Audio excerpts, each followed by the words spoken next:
colleagues, Dr. Deepthi, Dr. Nitya, Dr. Manasa, who are the moderators and the speakers. I request President Dr. Changal Rayan sir, ASU President Dr. Changal Rayan sir, to give the introductory message. Over to you, sir, President ASU. Thank you, Dr. Chandramohan. A very good evening to everyone. I would like to thank a few people here. One is Dr. Chandramohan himself, because when he came up with this concept, sir, we want to have a program where women will be the speakers, women will be the moderators, and men will only be the listeners. I said, I'm very happy, Chandramohan, sir, because we are used to it. Thank you. Great. And this is a wonderful program devised by Dr. Chandramohan. And I have to thank the ASU Council, because the Council immediately approved this program. Whatever we said, the Council immediately approved. We have to thank the ASU Council for that. And one other person who is very important is Professor Raja Maheshwari ma'am herself. There is no women in urology in India, discussions on women in urology in India without Dr. Raja Maheshwari ma'am. When she was approached, she immediately consented to be a part of this program. We are really happy and honored to have you, ma'am, along with our, of course, our other chiefs, Dr. Mutulata ma'am and Dr. Shrikala ma'am, and all other seniors with us. More importantly, when I went through these topics, or when Dr. Chandramohan told me about these topics, Dr. Chandramohan actually personally did not select these topics. He asked the speakers, in which topic are you really interested to speak? If you see the topic selected by the speakers, we thought they'll be selecting urogynecology and female urology. But if you see the young speakers in India, they have all selected general urology and, in fact, advanced urology. Now, this is a big leap to all the youngsters and young urologists who are coming up in India, especially female urologists. They have selected topics which are challenging. I really wish all the very best to all the speakers today and all our moderators for these sessions. Thank you very much for consenting for this program. I once again wish a very warm welcome to all of you, including the speakers, the moderators, the chairpersons, and everyone who's attending this program. Wish a very good 1.5 to 2 hours to go. Thank you very much. Thank you very much, sir, for that good words. Dear moderators and speakers, I have made a PowerPoint presentation where I will be introducing the moderators of each session, and even the speakers will be displayed on the screen. You can read over the screen. So every moderator will be introduced by secretary, by myself, and every speaker slide will be there on the screen from my laptop. So try to keep your time in limit so that the last speakers will not be affected. Already 40 people have joined, more will join. I also appreciate what Changal Ryan sir told, that the young urologists have not chosen urogynecology topics. They have chosen robotics, they have chosen urodynamics, they have chosen stone. That is very good. They are representing almost in every field of the urology, which is a welcome sign. With this introduction, I will share my screen to introduce the first session moderators. Dr. Lalita Madam, who is well known to all of us. She is currently consultant urologist and director at Lalita's Urogynecology Center. Her academic achievements are 10 gold medals in MBBS, top rank in MD from PGI Chandigarh, presented papers and conducted operative workshops in regional and national workshop conferences, written textbook chapters on urinary incontinence. Her experience is assistant professor of urology in Gandhi Medical College, and she is consultant urogynecologist for 25 years. More so, our husband, KVR Prasad sir, is also urologist. We are witnessing their work and sincerity for last two decades in Hyderabad.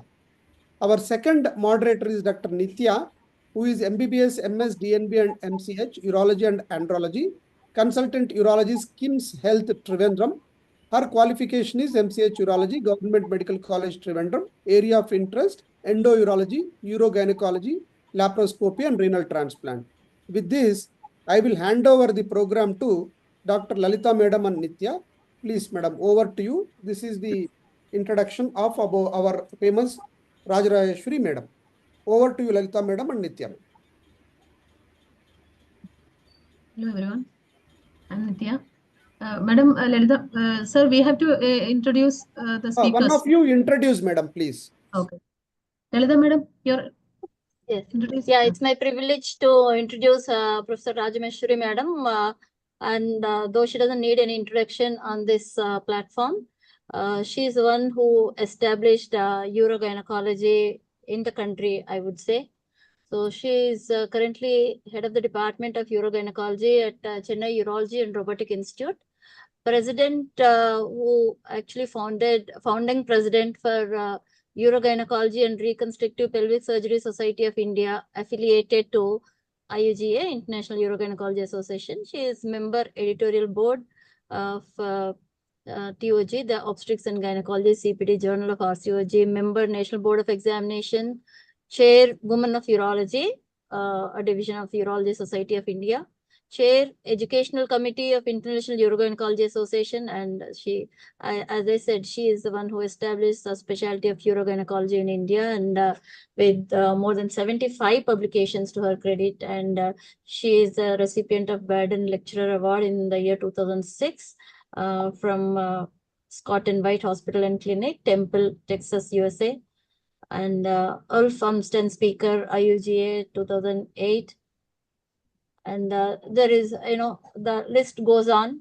So for paucity of time, I would now hand over to Dr. Rajameshwari madam for her talk on cystocele repair. What should we all learn? The reconstructive surgeons should know about the repair of cystocele. Madam, over to you, Dr. Rajameshwari ma'am. Can you come on? Huh? Minimize this, please. Minimize it. Hello, am I audible? Yes, madam. Yes. Okay. Share the screen. Yeah, already shared. Already shared. Already shared, madam. You can We make can it see bigger. and hear you, madam. Yeah, you can make it bigger. You can click that. Yes, madam. Wait.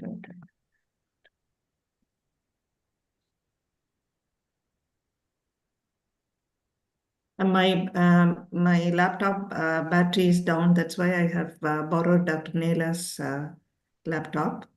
No problem, madam. If your screen is not full, you can present in the presentation mode, madam.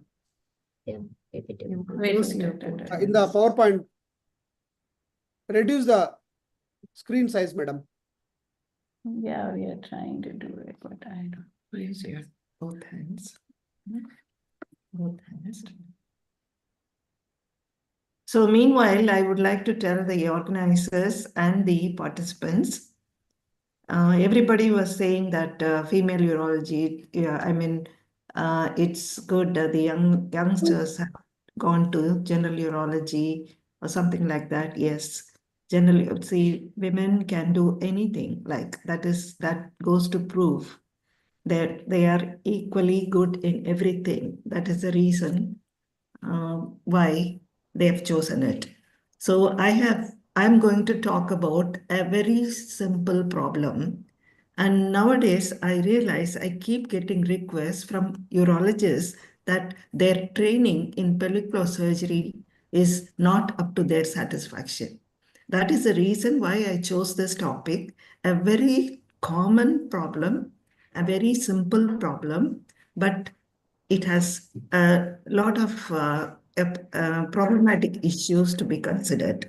So, ladies and gentlemen,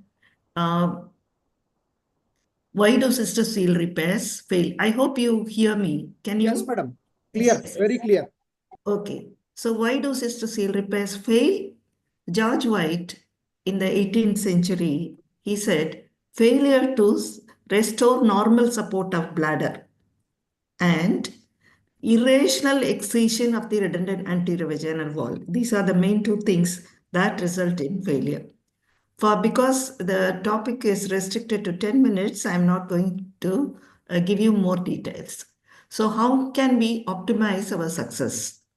We should know the anatomy, pathoanatomy of the cystocele, classification, types of cystocele, institute appropriate surgical repair, identify high-risk cases, and to modify your technique accordingly. We all know, can you minimize this? We all know the defect and detachment in the pubocervical fascia. That is what is responsible for the cystocele or anterior vaginal wall prolapse. We know that it is a trapezoid fascia, as shown here in the slide. Any deficiency or detachment results in this. There can be central break, paravaginal defect, transverse tear, distal tear, mixed tear. And the central defect occurs only in 5 to 15% of cases, and you see there is a deficiency which permits the bladder to come down. And how do you diagnose central cystocele? That there will be a mid-vaginal bulge which will persist even with support test, and the rugosity will be absent. So coming to the paravaginal defect, 70 to 80% of the cases are paravaginal defect. And you know, here the separation of the pubocervical fascia from the white line, which is responsible for the cystocele development. There can be a unilateral or bilateral paravaginal defect. How do you diagnose it? There will be midline rugosity, there will be loss of anterolateral sulci, and the support test will be positive. What is the support test? This is if you keep an open forceps and reduce the bulge, the whole bulge disappears. Then you know that it is likely to be the paravaginal defect. The third one that one should remember is the transverse tear. That is, you see the pubocervical fascia is detached from the anterior pericervical ring. So when you repair, you need to reattach the fascia back to the pericervical ring. So this is what John Delancey has shown. When the transverse attachment is intact, there is no bulge. When the transverse attachment is lost, there is a bulge. So ladies and gentlemen, there also can be combination of defects, mixed defects. So one should be aware of all these things. So what is the aim of our surgery? Restore anatomy, correct the existing defects in pubocervical fascia by plicating it, reattaching it, and correcting the attenuation of pubocervical fascia. So ladies and gentlemen, there are vaginal approaches, traditional native tissue repair, vaginal paravaginal repair, and the reinforcing the native tissue repair with synthetic or biologic material. There can be abdominal repair, or there also can be laparoscopic or robotic repairs. So in the vaginal approach, you have the native tissue repair, the traditional anterior colporrhaphy, where there is midline plication. All of you, please make a note. It is the plication of the fibromuscular layer of the anterior vaginal wall, which is very important. Okay. And the second kind of repair is the identifying the defects in the specific sites and plicating the fibromuscular fascia. And the third one is reinforcing the fibromuscular layer of the anterior vaginal wall with biologic or synthetic mesh. So way back in 1914, Kelly first described it, and he reported a success as high as 100% for the anterior colporrhaphy. Ever since, we all continue to do the plication. But what Kelly did and what we did may not be the same. So what we do is simply bring the fascia on either side and we approximate the in the midline. Do remember that this, I borrowed it from Shlomo Ras to show you how the midline defect occurs. So what you do is you make a midline incision, mobilize the fascia away from the vaginal wall. You see it is a huge defect. Naturally, it is a high-risk case. And you know, any amount of midline plication may not be the answer for this patient. But still, we have tried it. We have used the PDS 20 for the plication of the fibromuscular layer. And we have used the polyglactin for the epithelium, vaginal epithelium. So make sure that you don't include the bladder, and the whitish, the fascia is the pubocervical fascia. So series of sutures are made to support the bladder. It is called, we used to call it as bladder buttress. So this is what is being done for the midline plication. That is what we all have been taught, and we all have been doing it with a great percentage of failure. The reason is that only 5 to 15% of the cases have this kind of defect, and you can't use the same technique for all the patients. The modifications like different kinds of incision. Normally, you dissect up to the pubic rami. Plicating sutures are used, and you can, if needed, you can consider using the augmentation. And as and when required, you can do the prolapse repair, wall prolapse repair, or midurethral slings. But Weber reported 70% of the failure with the native tissue repair. Peterson also reported 43%. Olsen reported reoperation rate of nearly 30%. So in the year 2000, the usage of mesh came into practice. So they did it, a patch of mesh was used to augment the native tissue repair. Why is that echoing? And I could hear some echo. Can somebody look into it? Hello, organizing team? Yes, madam, we are doing that. Okay.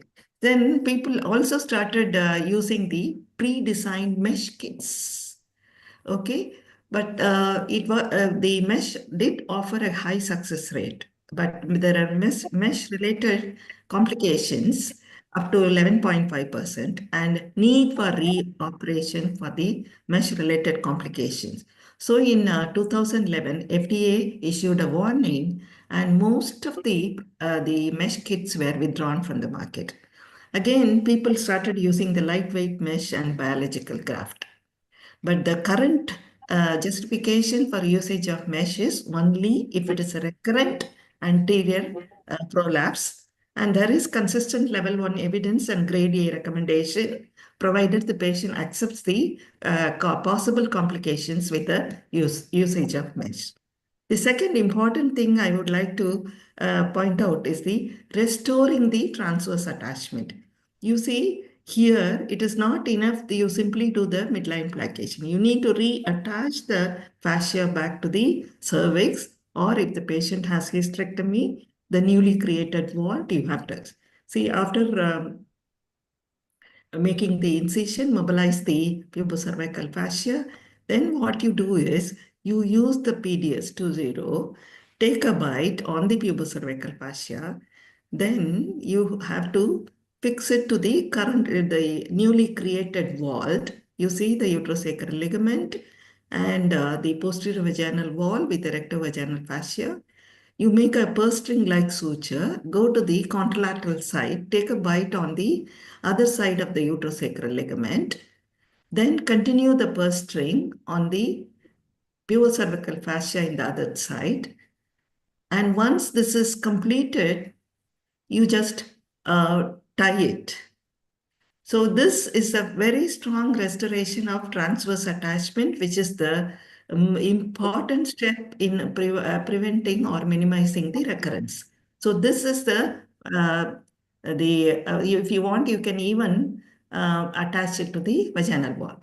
This will be followed by midline plication, and this will be followed by closing of the anterior vaginal wall. That is what is done to minimize.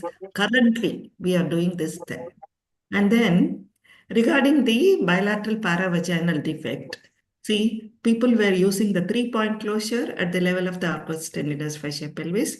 You take a bite on the vaginal fibromuscular layer, pubocervical fascia, and then the lateral pelvic side wall where the arcus tendinous fascia pelvis will be there. You see this will be corrected. Do remember, this is abdominally shown separation of the pubocervical fascia from the white line. This defect we are trying to repair through the vaginal approach. Imagine the amount of complications one can encounter with this. So because of this, this vaginal repair of paravaginal defect has been given up. Okay, then the abdominal paravaginal defect repair offers a high success rate. And what we do here is, this is the white line, this is the pubocervical fascia. You reattach the fascia back to the white line. Sorry, madam, to interrupt. It is already Yes, 7 sorry.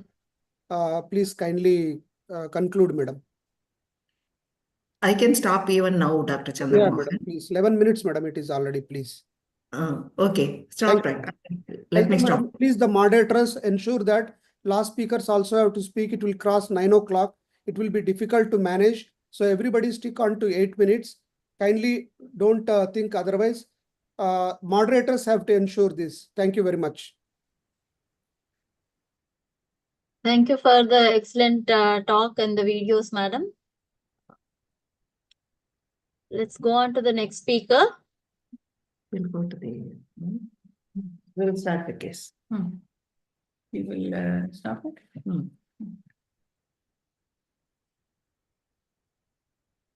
Lalita madam, please proceed. Dr. Nitya, will you please introduce the next speaker and who's the? Now we have to reintroduce. So this Soundarya. This is the first session. Yeah. Yeah, thank you. I introduce Soundarya, our next speaker. Am I audible? Yes. She's a consultant urologist in Preeti Urology and Kidney Hospital in Hyderabad, and she completed MCH Urology from Madras Medical College and joined Preeti Hospitals and did a fellowship in endourology and laparoscopy. And she's successfully doing all these new techniques. I heard, I know her from before also. She was ex-MBBS student in Kanyakumari Medical College, where I was working. So she's now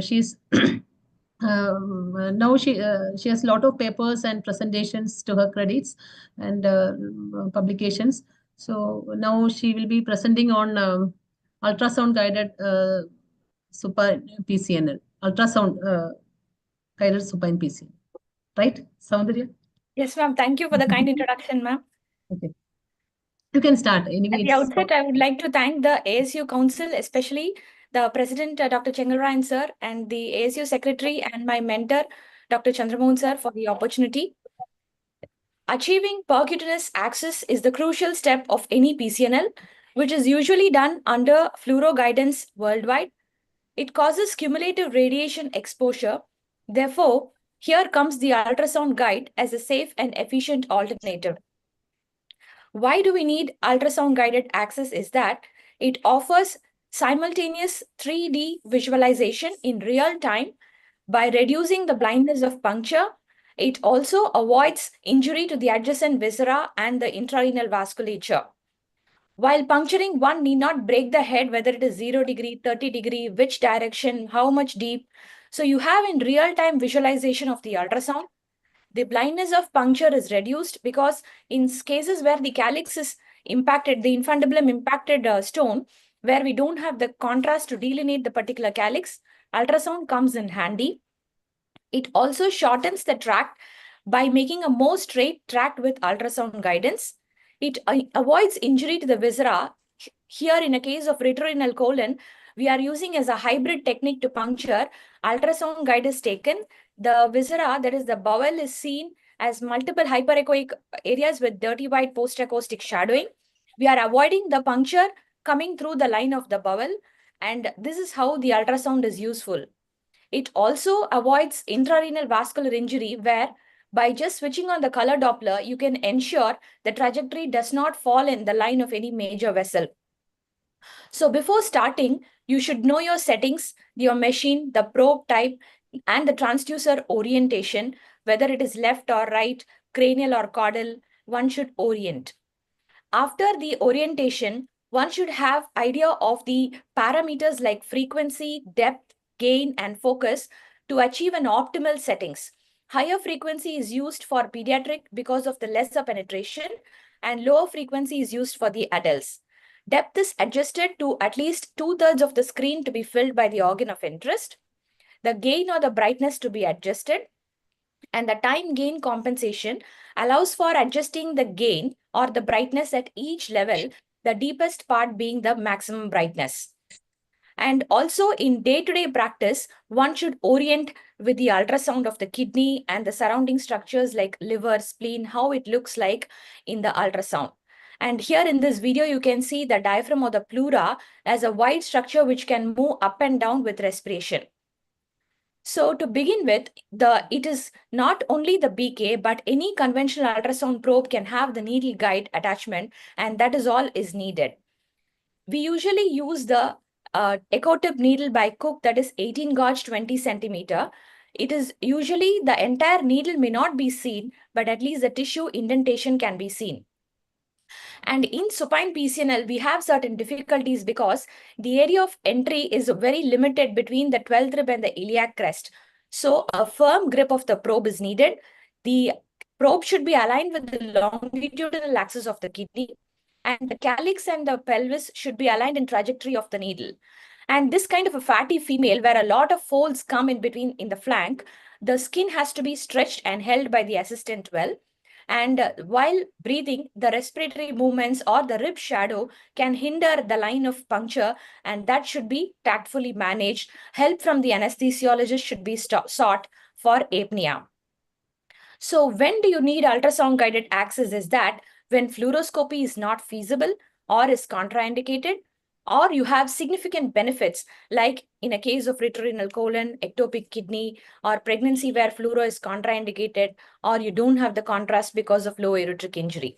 This is the first case of left upper ureteric calculus. These are ideal cases to be started by the beginners.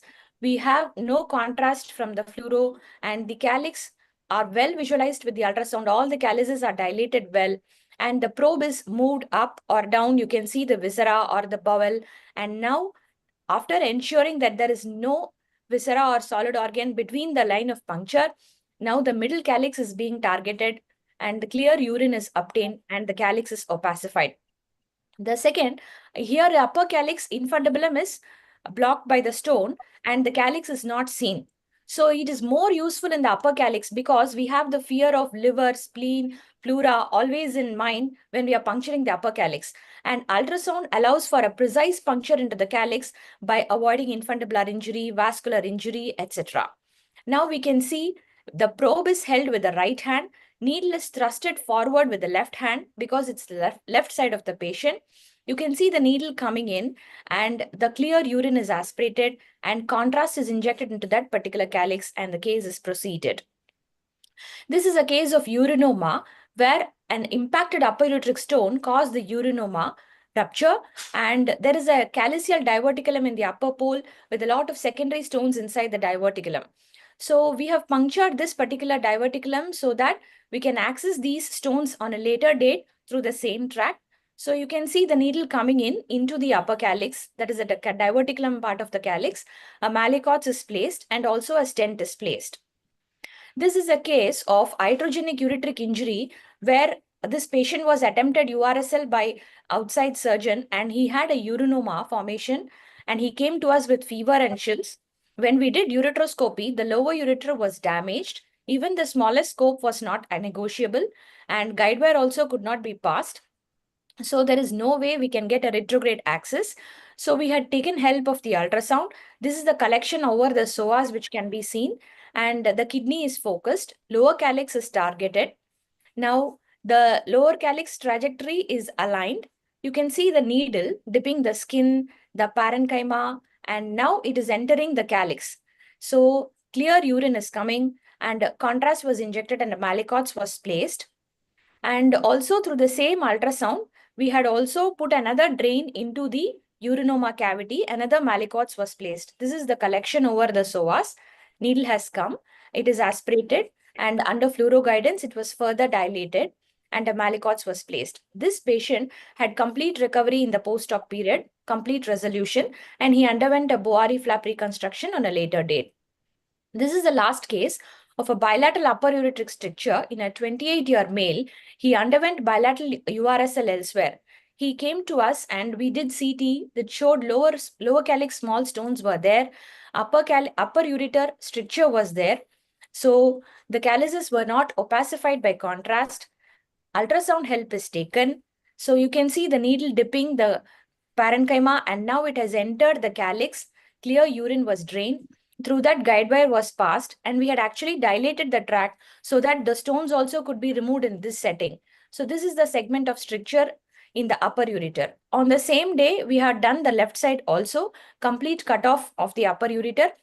The ultrasound guidance is taken. Lower calyx is punctured. In the same way, needle has entered the lower calyx, and the stone was removed. And this is the situation on the left side. So this patient underwent reconstruction later. So bilateral PCN doing in the supine, the advantage is that the tract comes more laterally, so the patient can lie down happily in supine. Literature also favors ultrasound access because of the lesser radiation. Your time is up. Yes, sir, I'm finishing. Yeah. Competence is achieved in 20 cases as compared to 60 cases in fluoro. So to take home, ultrasound also offers safe and efficient access. It minimizes radiation exposure, maintains the accuracy of puncture. It is an integral part of supine PCNL, and it's useful in complex cases. Thank you. Thank you, Dr. Soundarya. Such an excellent demonstration of very complex cases. I'm sure actually many of the young urologists who are entering endourology would be inspired by this and start taking up ultrasound guided puncture. Excellent talk. Thank you, ma'am. Thank you for your kind words. Well presented, Soundarya. Actually, supine access is very unknown to many people, and lack of expertise also. But you have made it very simple, and most probably I'll also try doing ultrasound access. Okay. Yeah, let's go on to the next talk by Dr. Sarika Pandya. It gives me great pleasure to introduce her. She was with her during her DNB program. She is now a consultant urologist at Asian Institute of Nephrology and Urology at Hyderabad. Her area of interest being female urology, endourology, functional and reconstructive urology. Over to you, Sarika. Thank you, ma'am.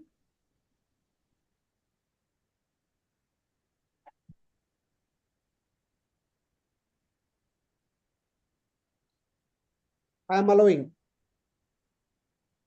Sorry. Yes, sir.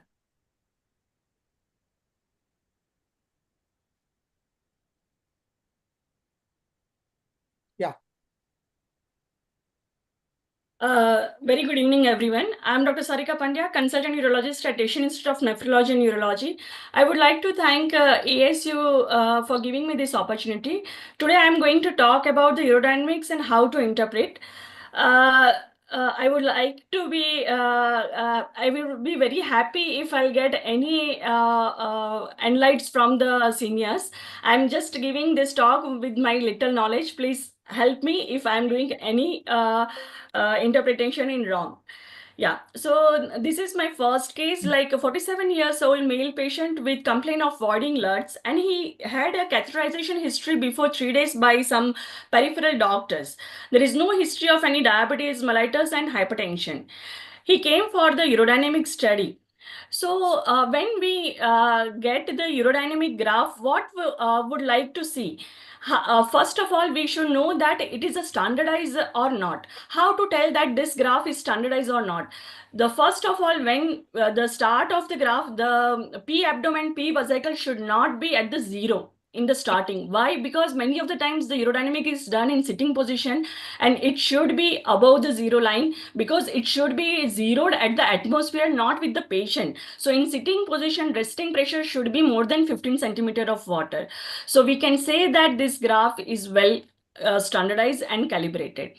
With every curve, there should be raised in P abdomen, P vesicle pressures, but very minimal raise in P detrusor pressure. Hardly it should be more than -5 to +5 centimeter of water. So in this patient, what we want to see in the urodynamics graph in filling phase as well as the voiding phase. In filling phase, we want to see the five things. Like first of all is we want to see the bladder capacity. Second is compliance. Third is sensation. Fourth is any detrusor overactivity. Fifth is any urine leak, and sixth is any leak with the stress with cuff is present or not. In voiding phase, we want to see the pDAT at Qmax, and voided volume, and overall we want to see the EMG in the patients. So this is in this male patient, we can see this is the compliance is very much normal. He voided with pDAT Qmax is 48 centimeter of water and Qmax is 15.3 ml per second. So this is the normal graph in a male patient.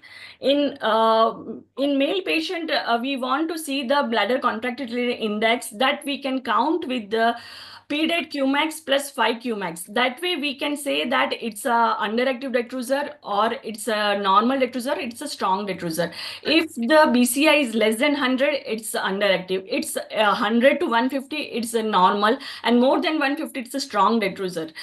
As well, we can count the bladder outlet obstruction index by the counting of pDAT Qmax minus 2 Qmax. If it is less than 20, then it's unobstructed. If it is 20 to 40, it's equivocal, and more than 40, it's obstructed. So this patient is showing the normal urodynamics graph in a male patient. The same way we can say the 55 years old female known case of diabetes mellitus has complaint of urge incontinence and sensation of incomplete emptying. This lady underwent with the urodynamic study. The other thing I forgot to tell that there should be cuff test at the starting as well as at the end also. In the end also there is a cuff test after patient has voided, and the same magnitude of P abdomen, P vesicle should be there, as well as there is no raise in the P detrusor pressure. Then only we can say it's a standardized graph. So this female also had a good capacity, 520 ml, with good sensation. There is no detrusor overactivity or stressed leak. And this patient voided with hardly any pressure. She used only 22 ml of pDAT and no abdominal straining with very good flow. Around 25 ml per second of Qmax we got in her. So this is also a normal graph in female patient. Going to the another patient. This is the 66 years old male patient with no history of diabetes mellitus or hypertension, mainly irritative and obstructive LUTs for 2 years. Query history of visual urethral dilatation before 2 years and history of AUR with Foley's catheterization for last 20 days. No history of constipation. This is the graph we are getting for this patient. This is obviously showing that that is an obstructed graph. The pressures are so high during the voiding phase with very poor flow. So this is showing it's clearly the bladder outlet obstruction. Another patient, 26 years male, complaint of voiding LUTs, no history of sugar or hypertension, and focal neurological examinations are normal. These patients cannot void during the urodynamic study. Can we label it acontractile detrusor? No, we can't, because we have to give him a privacy as well as the catheters has to be out and the patient has to ask to void. This we found the graph in free uroflow. Initial some resistance is there because the people are around, then we make them out and ask him to void. And this is the beautiful normal graph with the 28 Qmax in this patient, and he voided completely. So many of the times a young male patients having a resistance during the voiding because of surrounding people and the atmosphere is not comfortable for them to pee in front of many people. So this is also should be kept in mind, and in such patients definitely should do a free uroflow to find out that it's really acontractile detrusors or they are the normal voiders. Another patient of 50 years female with complaint of poor stream straining, constipation, straining for defecation also, and history of spine surgery of L3, L5 in 2010. This is her graph. This patient having the capacity of 540 ml. While voiding, she is voiding mainly with the abdominal straining and hardly any detrusor pressures. And the graph is also showing that it's a straining pattern. So this is a graph of hypotonic detrusor. Patients are using mainly abdominal straining. Very minimal detrusor pressures are rising during the voiding phase. Sorry.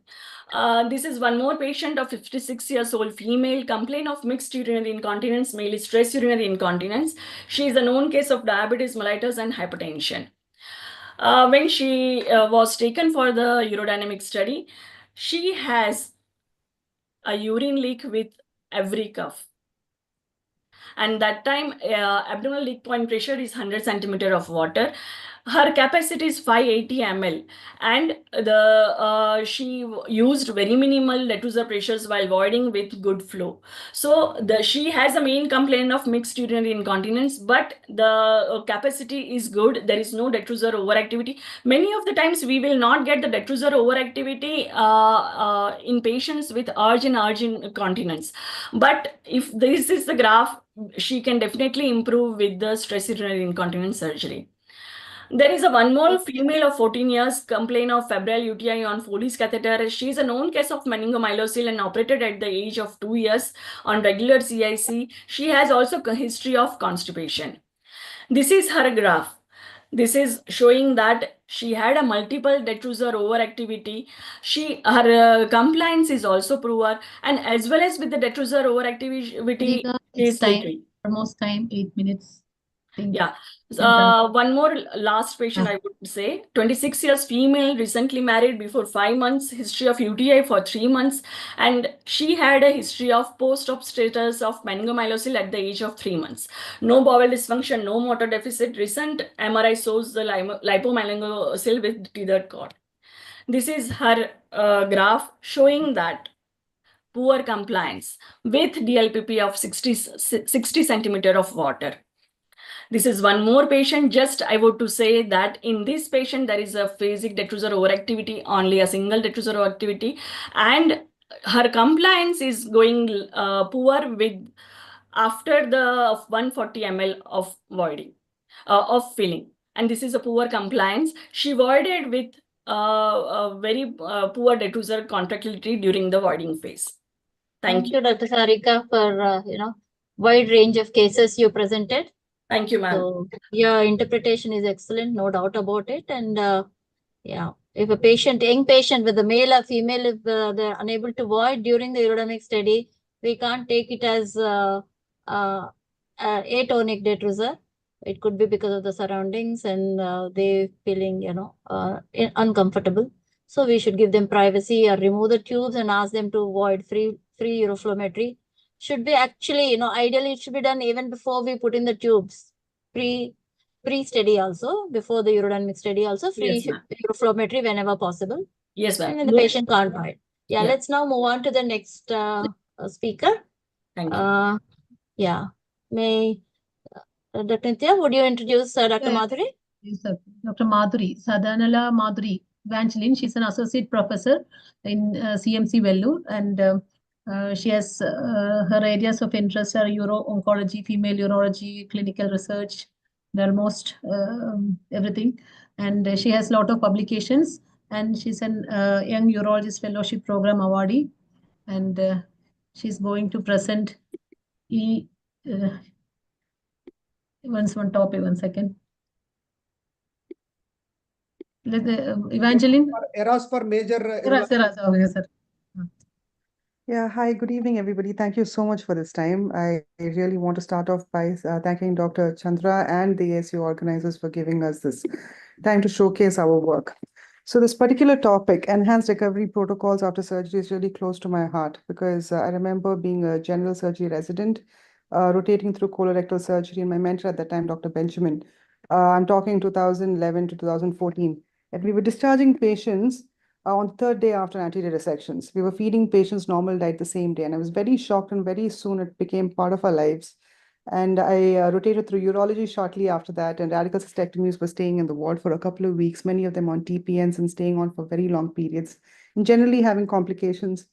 And since that time till now, I've been in the same institute. I've seen the department grow and how we've been imbibing various protocols of the ERAS, and I just wanted to share what our experience was. So going back to 1997, Henry Kellett, he was a Danish surgeon with particular special interest in pathophysiology of surgical stress. And he went on to observe through his research that if you look at my cursor, this is just a schematic diagram of his observations. So patients who undergo surgery, their functional capacity just reduces. And if you let them be through just conventional treatment, just let the patient take their own time, the recovery takes on a lot longer than if you intervene.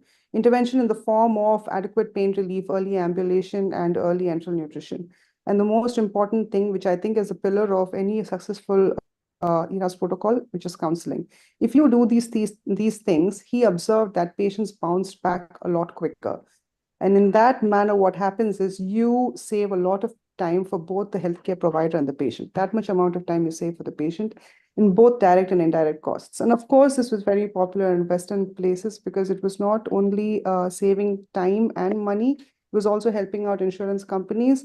The ERA Society was subsequently developed in 2004. This is a non-profit organization that keeps out doling out various editions of how we can make this protocol better. In 2013, they came up with guidelines and bringing up level 1 evidence where ERAS protocols can be used in major urological surgeries like radical cystectomies, RPLNGs, and such. But still in 2025, we are scratching our head a little bit. And countries in the low and middle income countries, we're not really doing it so much. Not really quantifiable why, but some hypotheses that have been put out are lack of awareness and probably inadequate training of healthcare professionals. Resource constraint is a real favorite excuse, I would say, but in the face of resource constraint situations like where we are government funded, it is all the more reason why we should take up ERAS protocols, because it really helps us with efficiently using our beds. And then we also have cultural barriers, especially in South India. It's really difficult trying to convince a patient that they can definitely eat the day of surgery. So this is where preoperative counseling really comes into play. So we just went on to look at our own experience. 2019 was about when we started to really take this seriously. After that, we started protocolizing and making sure that everybody on the floor who is involved in the patient care is up to tune with what it is that ERAS is. That is the nursing team, the anesthesia team, and us, all of us should be working together. So when we did that, we realized that when we compared our historical cohort to the patients who are being treated now with ERAS, we noticed that patients were getting discharged within a week if they were treated with the ERAS protocol, as opposed to earlier when it was just 11 days. And they even had fewer complications. This was just really fantastic results. We even use the same protocols to help patients get discharged on an overnight fashion after major urological surgery, after partial nephrectomies and robotic prostatectomies. We were able to discharge 87% of our patients and 71% of our patients respectively after these surgeries in our hospital, again with no major changes or no major complication rates in the patients who were being discharged earlier. So these are just some elaborate tables just trying to illustrate what I was just trying to point out. So this is the meat of my presentation, which is what exactly is ERAS and what does it enlist? I think the most important thing is the team. The team is the team has to work together. They have to communicate well, and they should agree that whatever we are doing, we are all speaking the same language so that patients don't get confused. That is the surgical team, the anesthesia team, the nursing team in the recovery and in the ward, the physiotherapists and the dietitians. All of these people have to work in all phases of their care, that is preoperative, intraoperative, and in the postoperative places. Prehabilitation is the most important aspect of this particular program. Nutritionally, they have to be assessed preoperatively. Patients have to be told that they are going to be expected to be ambulated early. They have to be sent to a chest physician if patients have received bleomycin or doxorubicin and they are expected to quit smoking. They have to be taught how to use incentive spirometer, and psychologically, they should be reiterated about these things several times so that they are prepared. Only if they are prepared, they're going to cooperate with you postoperatively. And then there are several small things that all of us probably do, but if you can audit these things, it will make a big difference as to how the patient will recover. Things to note will be omitting mechanical bowel preparation in radical cystectomies, avoiding sedation preoperatively if necessary, using epidural anesthesia, minimally invasive approaches like using robotic or laparoscopic approaches when it is possible, avoiding drains, removing nasogastric tubes on table, and early alimentations. All these are very important aspects of making this program successful. So just want to conclude by reiterating this again and again. It's really important that the teams involved should speak the same language. Preoperative counseling is the pillar for a patient to be agreeable with you when they have to get on board with ERAS protocol. That's all I have to say. I just want to end with, this was a picture in 2012. I was a resident at that time. I was really excited to have two senior female surgeons with me at the time. And just a special picture because we've come a long way from that. And I thank the ASU Council for giving us this opportunity. Thank you. Thank you, madam. Both of you can conclude, can give the conclusion remarks, madam. Nitya madam and Lalita madam. Hello. It was actually this topic so very relevant. Cystocele repair, madam is not there. I think all urologists, everyone has that difficulty of recurrence. Madam nicely presented how to prevent recurrence and what are precautions. And Soundarya, as I already told, she ultrasound access should be part of our PCNL, and the supine PCNL has now replaced everything, prawn PCNL and all. So it's a very good topic. And Sarika, you have selected very good cases and very precisely interpreted all graphs. And Madhuri, your eras little new to this topic, but just very useful. Madam, Lalita madam, you can also. Yes, yeah. So coming to cystocele repair, the first talk, all urologists should know how to repair a cystocele because, if not just, the patient may not come just for pelvic organ prolapse, but the patient, if has associated incontinence, she would definitely visit a urologist, and all urologists, both female women and the men urologists who treat incontinence should know how to repair a cystocele. So this one point here I wanted to highlight here, madam, because of lack of time, might not have, highlighted on this point. If we are doing a cystocele repair along with a midurethral sling, one point we should keep in mind that it should not be a single straight incision from the midurethra to the bladder, base of the bladder. So the midurethral incision should stop at the level of midurethra, and the cystocele repair, the anterior colporrhea incision, should start from the bladder neck to the base. So if it is one single incision, there is a very high chance that the mesh, the tape may migrate in the postoperative period before it gets fixed in the host tissue. This one point we need to remember while we are doing clubbing both. So ultrasound guided PCNL, I don't have to again say, I've already, congratulated Soundarya on an excellent presentation and how she demonstrated. Even the beginner would actually, as I said, would like to take it forward. And Sarika has again chosen wide range of cases, and the way she read the graphs is again very good, explaining it to the beginners of urodynamics studies who just want to start doing urodynamic study.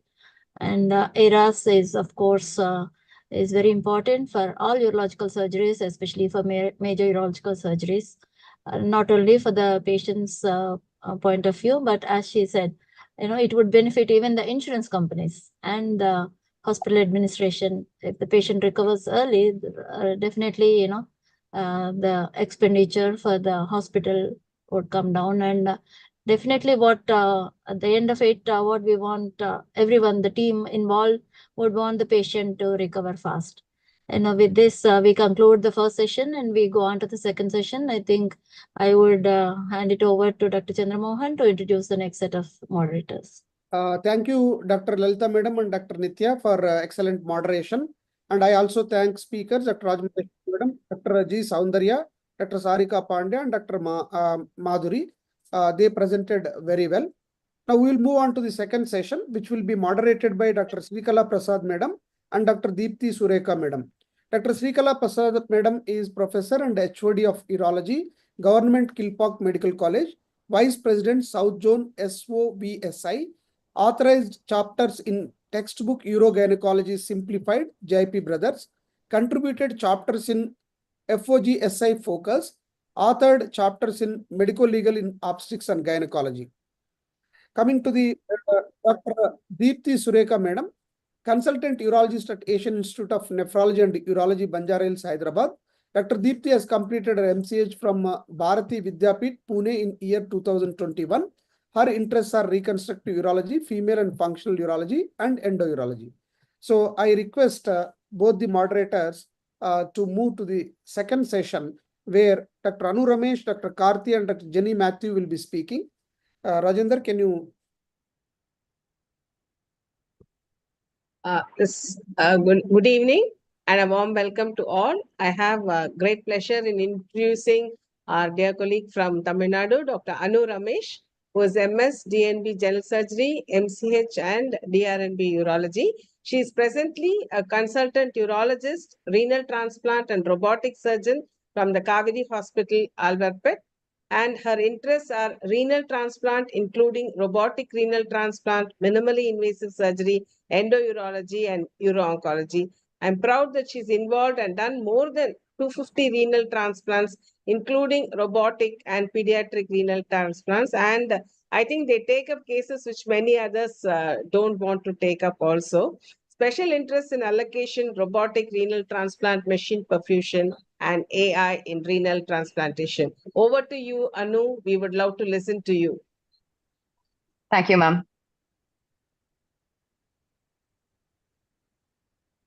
Am I audible? Yes, Anu. Yes, sir. Okay. So at the outset, I'd really like to thank the ASU for giving me this opportunity for presenting this. It's something which I believe that all of us in the future and few in the present are also a part of. So to start off with, we know what AI does in its core. It's a part of our day-to-day life, be it our cell phones, be it our, in fact, a few cars as well. But we've also integrated it into medicine in terms of our radiology, our virtual assistants, our EMRs. So in artificial intelligence, there are a lot of words: artificial intelligence, machine learning, deep learning, all sorts of word salads which are going on. So I'm not here to confuse you about it.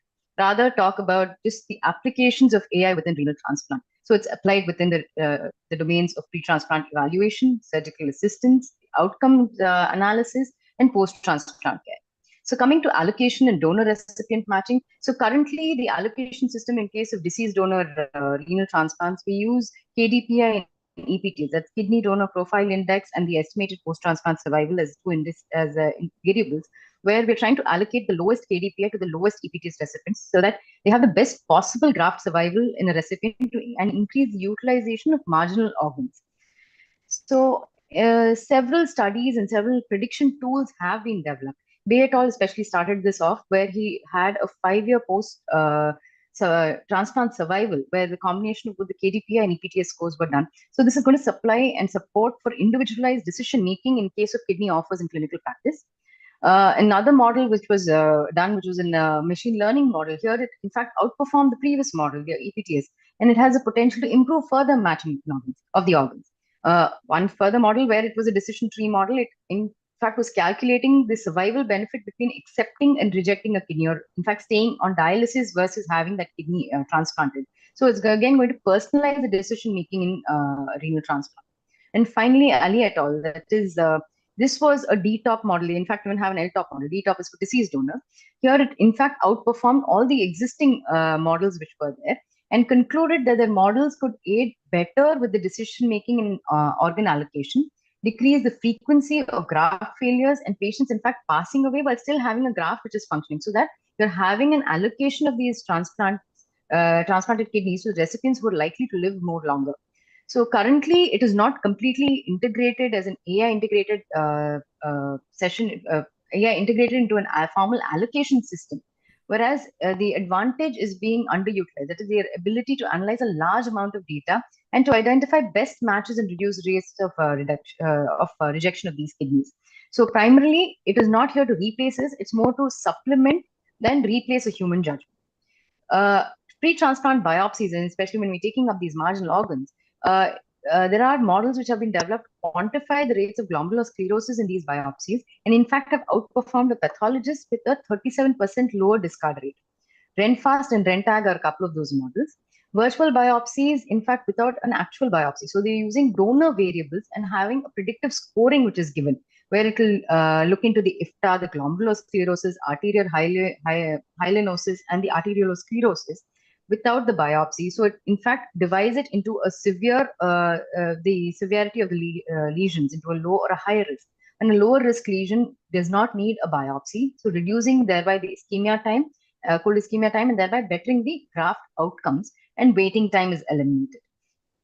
AI-based surgical systems are already integral in our robotic surgery, where it's going to be assisting surgeons in optimally visualizing the kidneys and surrounding structures, increasing ergonomics, precision, stability, autonomy, looking into how much we are improving in our surgical fields, and real-time viewing of the anatomy. Additionally, for our trainees, they have simulation on these platforms to help us with the kidney transplant techniques. In case of certain complex anatomies, it will help us with 3D detailing of models, help in preoperative planning and simulation as well. Machine perfusion, it is a part of our deceased donor transplant program in our institute. So in fact, it will help us to analyze data collected during these perfusion, where we're looking into flow rates, pressure, which is generated through the system, oxygen consumption, use of various urine and biomarkers through the perfusate as well. And additionally, hyperspectral imaging, whereas this is going to be using a wide spectrum of light, which is beyond the visible range of both the infrared and the ultraviolet ranges. And it's going to be giving you more diagnostic information of your tissue composition, your physiology and morphology. So if we integrate these along with machine learning, it's increasing the decision-making process, or improving rather the decision-making process for accepting certain organs. Detection of acute rejection systems have been made for based on patterns of changes in the serum creatinine. Again, these have significantly outperformed the physicians in detecting acute rejection. Urinary peptide markers, certain blood markers, genetic signatures which are found in blood of these renal transplant recipients. Again, these are potential for non-invasive biomarkers for rejection. Delayed graft function prediction. So we know that delayed graft function is going to be happening when there is the use of dialysis within the first week of renal transplant. Donor and recipient variables are used so that, and this model by Shokes et al. Predicted an 80% accuracy rate of delayed graft function. Additionally, Quinino et al. Developed a model where they're going to be able to differentiate a graft, whereas they're going to be an immediate graft function versus those which have delayed graft function. So in fact, it's aiding tool so that there is a less, we identify who requires a less expensive treatment and who may require a more expensive treatment like a machine perfusion.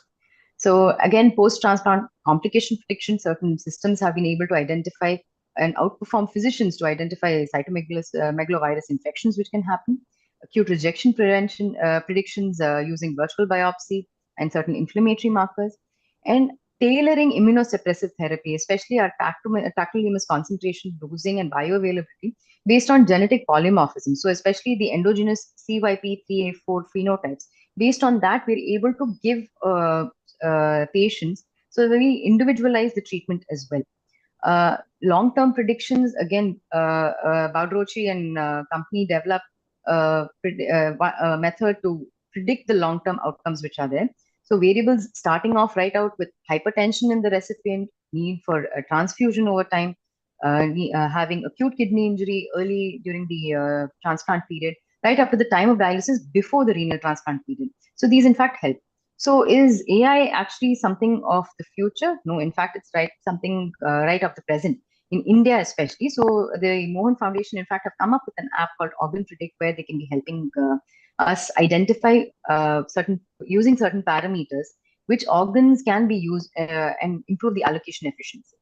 So possible future applications of AI within the renal transplant realm, we've already seen that with immune surveillance, customization of machine perfusion protocols, bioengineering and possibly bioartificial techniques, pre-transplant counseling, are they going to be done using our AI avatars? I'm not sure.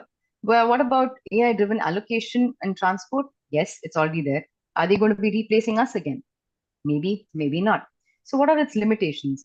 So there can be certain limitations due to existing biases. So it may be difficult to identify and sort of address all these biases because of a black box system where you're not able to use or understand the AI systems to make a decision. Problem can be solved by possibly using what's called an explainable AI. Will we be losing a human touch? Maybe not, because AI is only a tool to use for a prediction phase. It cannot generate any new hypothesis independently. So we still need a human input. So what I really love about the sentence is it's not simply identified as an oracle technology. It can create new correlations but not causal links. Ethical concerns. So now who is going to be responsible in case the AI goes wrong? Who is going to be responsible? The person creating the algorithm or the person who's using it? in data breach and privacy, our data is already out there. So whether there's going to be further breach in that, whether it's going to be taking over our jobs, I don't think so. I think the question I really want to ask is, who's going to be doing my laundry and dishes? So our take-home message is, we have to understand that it's a symbiotic relationship between humans, data interpretation, organ allocation, prediction, and all immunosuppression individually being catered to will be a part of the future. We're using AI only to enhance the technology, enhance patient care along the technology. So it's a supplementation, not a replacement. And to consider the legal and ethical challenges in an overall picture. So in the meanwhile, I'll still be doing the tick boxes where it's asking me for the traffic lights and keying in the captures versus being a robot. Thank you. Thank you, Anu. That was excellent. I mean, I'm really surprised at the amount of lot of new data, but I think we should take all this data and see how this AI can help us to allocate organs and possibly enhance the better kidney function to our patients. Yes, ma'am. Thank you, ma'am. Yeah. Thank you, Anu. Dr. Deepthi, can you present? Yeah, so next is Dr. Karthi. She is a urologist with a diploma in... Wait, Amma, 1 minute. Karthi, stop sharing. Yeah. After your introduction, you share, please. Shall we go on, sir? Yes, yes, please. Yeah, so Dr. Karthi, she's a urologist with a diploma in urogynecology and pelvic floor reconstruction. She's an associate consultant at Urology Lakeshore Hospital, Kochi, and her area of interest are uro-oncology and robotic surgery and also transplant. So she'll be presenting on upper ureteric stricture management, what is the new avenues and her journey so far. Over to you, Dr. Karthi. I request all the speakers and the moderators stay in the another half an hour and give encouragement to your colleagues. At the end, we can take up the question, no problem.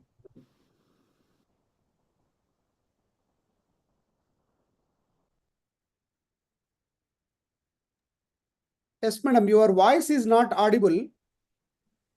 Karthi? Yes, sir. Yeah. Okay, your screen is visible. You can enlarge the screen and proceed. Yeah, okay. Good evening, everyone. Myself, Dr. Karthi, working as Associate Consultant in Lakeshore Hospital, Kochi. I would like to thank ASU for this wonderful opportunity. So my topic is new avenues in the laparoscopic management of upper ureteric stricture, journey so far. So ureteric stricture can lead to varying degrees of upper urinary tract obstruction and hydronephrosis, ultimately impacting renal function. So nowadays, the primary cause of stricture formation is iatrogenic injury, mostly due to endourological interventions, while other causes like congenital ureteric strictures, ureterolithiasis, radiation therapy, infection, and retroperitoneal fibrosis, endometriosis, everything has a role. So ultimate key goals of therapy aim at renal preservation with simultaneous reduction in the surgical morbidity irrespective of the time of discovery of a stricture. So the choice of treatment depends on several factors.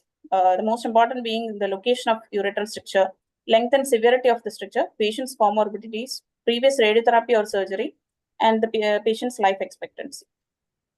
So the principles of reconstruction include restoration of the lumen with a viable ureter, and the surgical techniques which were commonly used include the ureterostomy, oral mucosal uretroplasty or flap pyeloplasty. And substitution of the ureter can be performed with primary anastomosis, flaps, or grafts. Tissue replacement, uretroplasty, autologous kidney transplantation, permanent nephrostomy are the main methods available for long segment and complex strictures. So I would like to show two cases that we have recently done, actually a case of complex ureteral stricture. So this is a 42-year-old male with multiple previous endourological intervention with history of upper ureteric stricture. And he underwent both open and robotic ureterostomy in another center. So he presented to us and we decided to proceed with BMC uretroplasty. So I'm not sure about the clarity of this video, but I would like to show some important points. These additions are due to the previous interventions, and we carefully dissected out the ureter. And we can see the periureteral fibrosis and the changes of previous surgeries. And the area of narrowing is found and the ureter is spatulated, and we are excising the unhealthy ureteral tissue. And one new thing that we are doing is fixing of the ureter to the psoas, and so we are making a stable posterior ureteral plate for anastomosis. So now we are proceeding with the buccal mucosal graft ureteroplasty. The buccal mucosal graft is taken, and we are proceeding with the anastomosis with Forsero Vicryl. And first we are proceeding, the first and most important step is the corner stitch. Once that is taken, then we will proceed with the lateral aspect, that is suturing the lateral aspect of the ureter with the buccal mucosal graft, and coming to the corner suture on the other end. And we'll introduce a guide wire from below, and we'll proceed with the stenting after the procedure. So once this is done, we after putting the guide wire and ureter catheter, the medial side is also done. And why we recommended buccal mucosal graft ureteroplasty for this patient was because of the previous multiple interventions underwent for the upper ureteric stricture, and we can see the unhealthy and fibrotic tissue intraoperatively.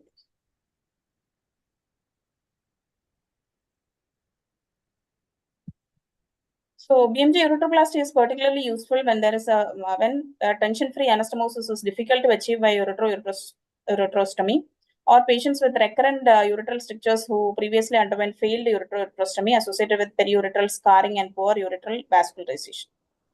So according to the previous papers, the first BMJ ureteroplasty was described in 1999, and the technique is now reported in numerous articles regarding its utility in open and robotic approaches, while actually significant number of papers are lacking dedicated to laparoscopic BMJ ureteroplasty. So in this case series, ureteral repair was performed laparoscopically in all cases with no conversion, and the medial length of stenosis was 3 centimeter with an operating time of around 205 minutes, and interval time of drainage tube was around 5 days. And the DJ stent was removed around 6 weeks postoperatively, and one of the patients had restenosis after surgery, and all others had good response after follow-up imaging. So according to the results, even this challenging procedure could be performed via laparoscopy, and the operating time, complication rate, and intraoperative parameters were optimal, and there was no significant difference compared to robotic BMJ ureteroplasty. So this is actually an upcoming and new technique for effectively treating the patients with the proximal ureteral strictures. So one thing, we have to carefully select the patients so that it will affect the success of our outcome. And oral mucosa is more likely to survive after repair and has a low probability of contracture and postoperative stenosis. So this is another case. This is a 50-year-old lady who underwent multiple urological interventions for right ureteric stone, and the recent MRI, once she presented to us, the MRI that we have taken is shown in this image, which is showing a contrast leak from the defect in the upper ureter, and that is forming a pouch where the contrast is getting collected. So for this, we can see that for this case also that scar tissue is seen, and this is the cavity that we had seen in that MRI, where that urine and contrast leak was there. And this is that dissecting that ureter, we can see the area of that unhealthy fibrotic ureter, and we are excising that segment of ureter. And this is identification of the appendix. We have a long good appendix, and now we are dividing and taking that appendix for appendix interposition ureteroplasty, and we have checked for the patency of the lumen, and guide wire with stent is introduced into the lumen. And now we are proceeding with anastomosis, both proximally and distally with Forsero Vicryl over a 6 French long dura stent. So why appendix interposition was chosen for this patient? This was a right-sided ureteric stricture with the leak of contrast from that particular area of site of injury, and we expected a site of long segment unhealthy ureter with loss of tissue was seen on one aspect, lateral aspect of the ureter. So this was a good option for this patient, and we completed appendix interposition ureteroplasty for this patient, and patient recovered very well postoperatively. So the anastomosis was done with Forsero Vicryl sutures. This is the immediate post-procedure view. So this was a post-op MRI view, which shows a good drainage of the contrast. So highlights are appendix for ureteral interposition graft has been reported as early as 3 decades ago. And laparoscopic ureteric reconstruction after a failed open surgical procedure is very rare. So both of our patients underwent previous failed repair history is there. So meticulous dissection with preservation of good vascularity of tissues is important for good long-term outcomes. So why appendix is considered as an ideal graft? Because of the robust blood supply, optimizing drainage and minimizing absorption. That is when compared to the ileum, which was previously used for substitution. And it will prevent reflex, stone, and stricture formation. So the advantages of appendix are it matches in size with the ureter, less absorptive surface, and less metabolic absorption with low risk of electrolyte disorders. And the limitations are if we are having a short appendix or an inflamed or absent appendix, it won't be possible. So according to the previous... your time is up. Yes, sir, last slide. So 5-year follow-up of these patients, none of them had obstruction post-operatively, and that concluded that appendix can be used as a safe and feasible option. So these are my references. Thank you.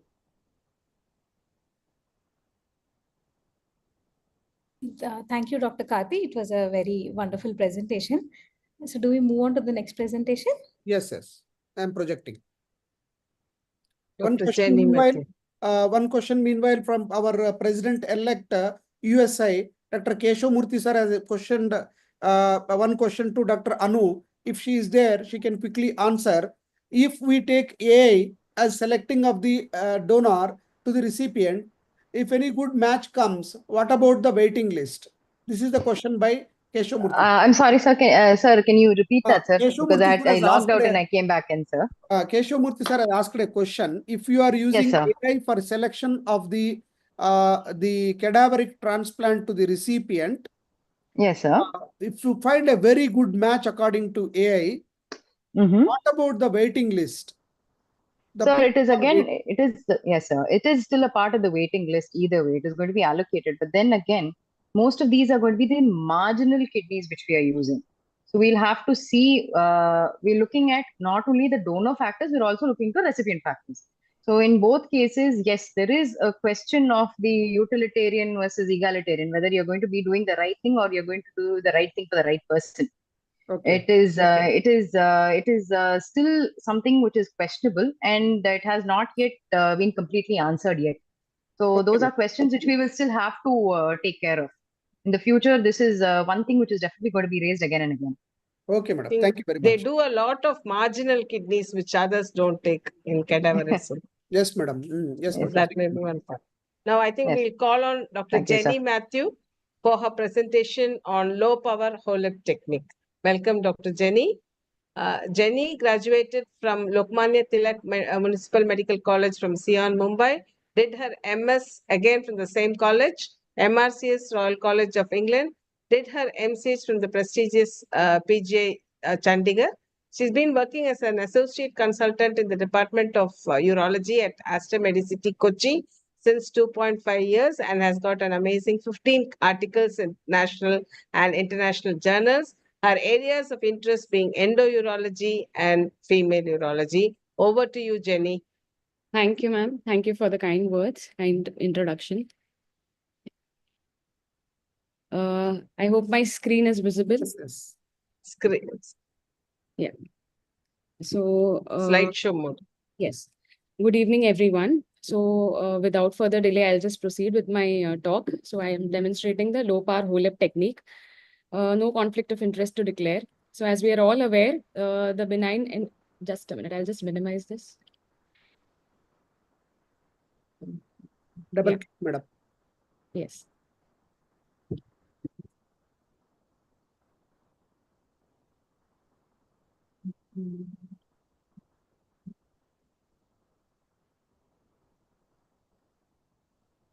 Is my screen still seen? No. It was seen. Now it's gone. Is it seen now? Yes, ma. Yes. So as we know, benign enlargement of prostate is the most common etiological factor for lower urinary tract symptoms in men, affecting about 70% of men aged more than 80 years of age. So this condition can cause bothersome symptoms and have an adverse impact on the quality of life. The treatment modalities for treating this condition range from medical therapy, minimally invasive surgical options, which are now gaining popularity, like urolift, RESM, prostatic artery embolization, and the surgical treatment for the definitive management, TURP, laser enucleation, and simple prostatectomy. So we are all aware about the indications for surgery. TURP was the reference procedure against which all other treatment modalities were compared previously. In 1998, Gilling of New Zealand first described the HOLEP, or the holmium laser enucleation procedure, following which it gained in popularity. So unlike TURP, where the prostate gland is resected into chips, HOLEP involves peeling off the gland or the lobe from the capsule so that it results in maximum debulking of the tissue. At the end of the procedure, the fossa remains wide open, something similar to what we see in the image, wherein after removing of the pulpy fruit, the peel is left behind. So after enucleation, only the capsule is left behind. So the holmium laser has it creates a vapor bubble, the collapse of which generates a shock wave. Using the mechanical energy, the enucleation can be performed, and the thermal energy generated helps in hemostasis. So let's have a look at what the guidelines have to say regarding the procedure. So the AUA guidelines state that HOLEP and THULEP can be offered as a prostate size independent option for treatment of BPH, provided the clinicians have expertise with these techniques. It also says that because of its favorable hemostatic properties, it can be offered to patients who are at high risk of bleeding. The EAU also supports the procedure since it has similar mid to long-term efficacy when compared to TURP and short-term safety profile. So it says that it can be offered as an alternative to TURP or open prostatectomy in patients with moderate to severe LUTS. So basically, the conclusion is that it can be offered as a size-independent option. So because of its favorable properties, the HOLEP is now gradually emerging as a gold standard procedure. The shortcomings of it being the learning curve and the cost. The learning curve can be overcome with adequate training and case volume. And in a bid to overcome the cost, the low power prostate laser enucleation of prostate was explored. So the standard procedure as described in literature was performed at a high power of 80 to 100 watts. The advantage was high enucleation efficiency. Low power of 30 to 50 watts was reserved only for apical dissection and hemostasis. So in 2008, Raswiller was the first to report using a 50-watt laser to perform this procedure at a power of 25 watt and 40 watt. And he reports that the feasibility of performing it at this low power setting. 7 years later, in May 2015, Khan et al. Reported performing 105 HOLEP procedures, and they also report a favorable outcome and also report a return of capital investment by the 16th month. The first RCT comparing low power and high power HOLEP was performed by Ahmed Elshal, and they concluded that the excellent functional outcome of HOLEP persists regardless of the power settings used. So I'll be demonstrating the technique that we perform. These are the steps of the procedure. I shall explain it as I show the video. So the instruments that we use is a 26 French resectoscope with a laser guide and a 26 French nephroscope for morcellation. We also have a 22 French sheath for enucleation and morcellation in our armamentarium, which enables us to perform the MILEP, or the minimally invasive laser enucleation of prostate. So the procedure initially begins with a cystoscopic assessment to understand the anatomy and plan the procedure, and also to locate the ureteric orifices so that they are safeguarded and accidental firing is prevented. So we begin with this. I'm showing a trilobar enucleation. We begin with a median lobe enucleation. First, what we do is a scopy, followed by introduction of the resectoscope. I understand the anatomy, and the median lobe enucleation begins with making incisions at 5 and 7 o'clock positions. So these incisions are initially made from proximal to the veru, extending up to the bladder neck. They are made up to the level. They are mucosal incisions which are gradually deepened to reach the prostatic capsule, which is our limit of the incision. the capsule identified by the shiny white transverse fibers. Then the incisions are joined just in front of the veru, and the fibers are divided, and the median lobe is raised.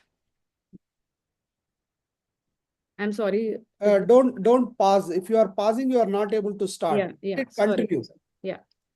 Otherwise, you lose the time. Yes. So the median lobe is enucleated in a retrograde fashion from the veru upwards towards the bladder neck. And once the bladder neck is reached, the lobe is divided and it is pushed into the bladder.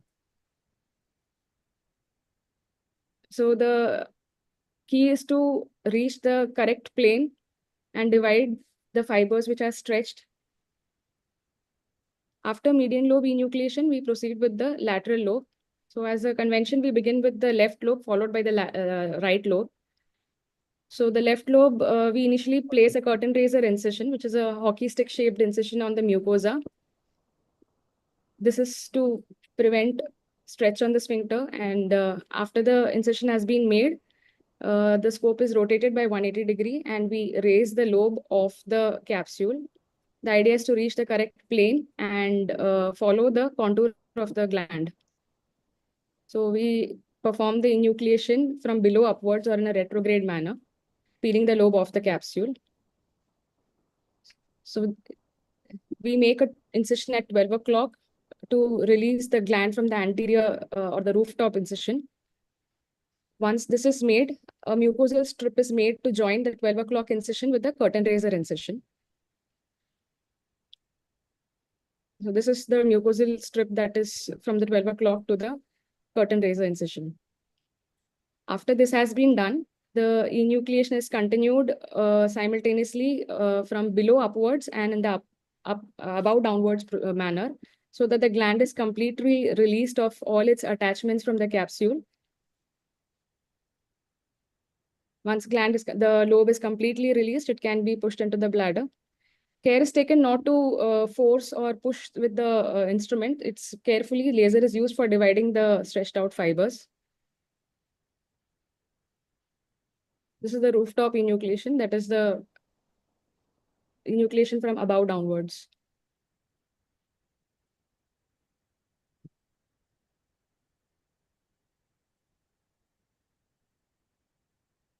So similar procedure is performed on the right lobe.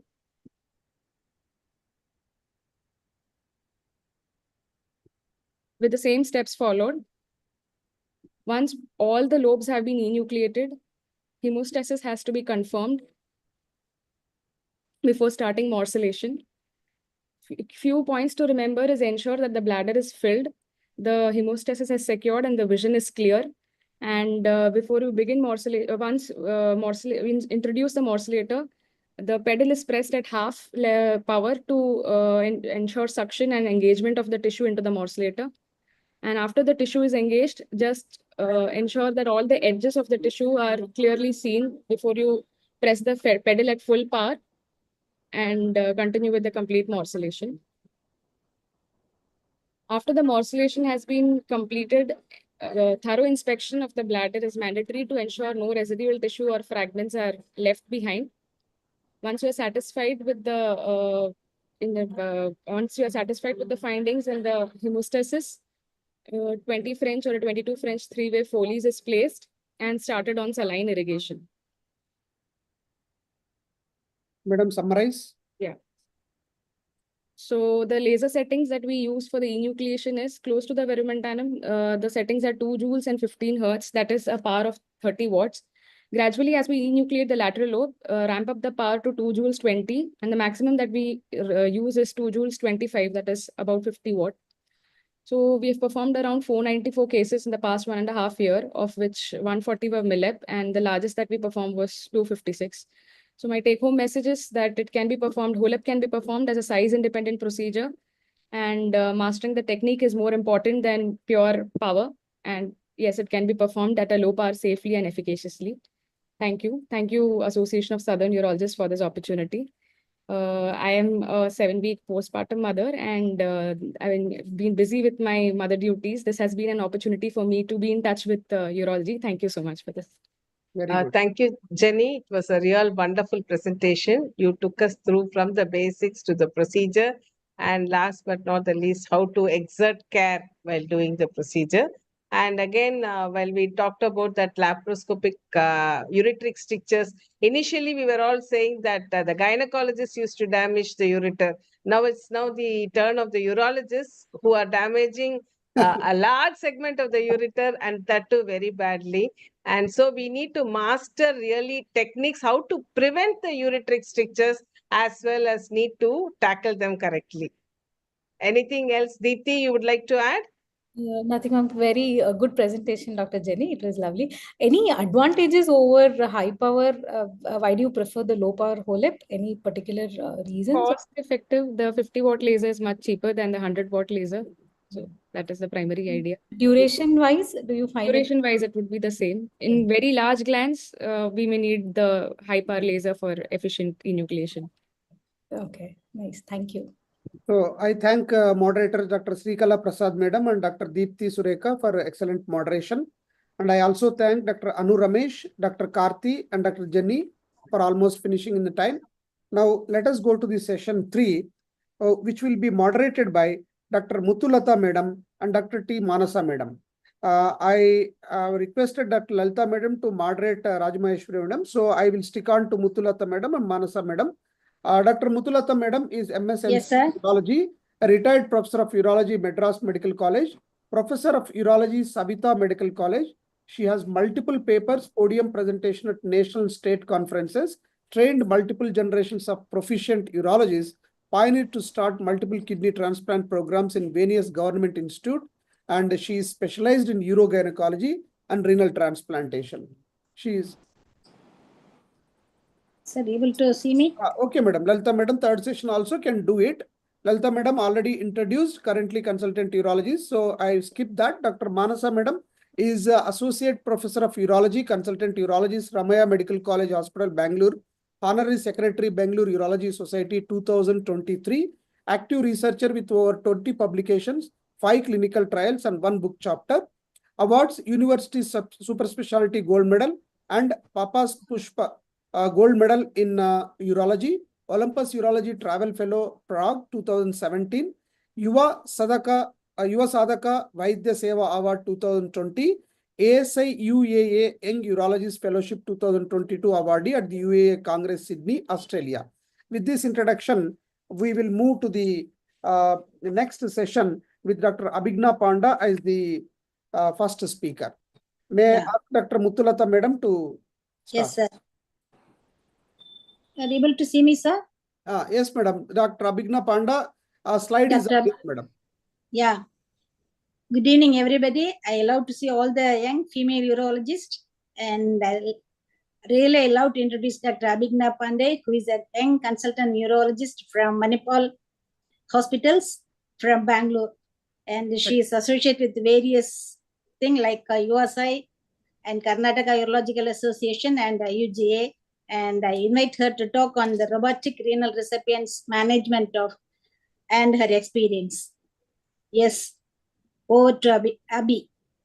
Thank you, ma'am. Very good evening to everybody. Thank you for the lovely introduction. I am currently working as a consultant in Manipal Hospital, Vartur. I am presenting my work from my previous hospital, which was again Manipal Hospital, Whitefield, where we used to do robotic renal recipients. We have done 5 cases so far. So as you can see, the patient is in a low lithotomy position in a steep Trendelenburg, and the port placement is as per any standard pelvic surgery. The robot is docked from the foot end, and we first begin by raising the peritoneal flap. We raise the flap from the left medial umbilical ligament up till the right iliac fossa, and we gradually create the preperitoneal flap going down caudally up till the pubic ramus, and we proceed to do the bladder drop.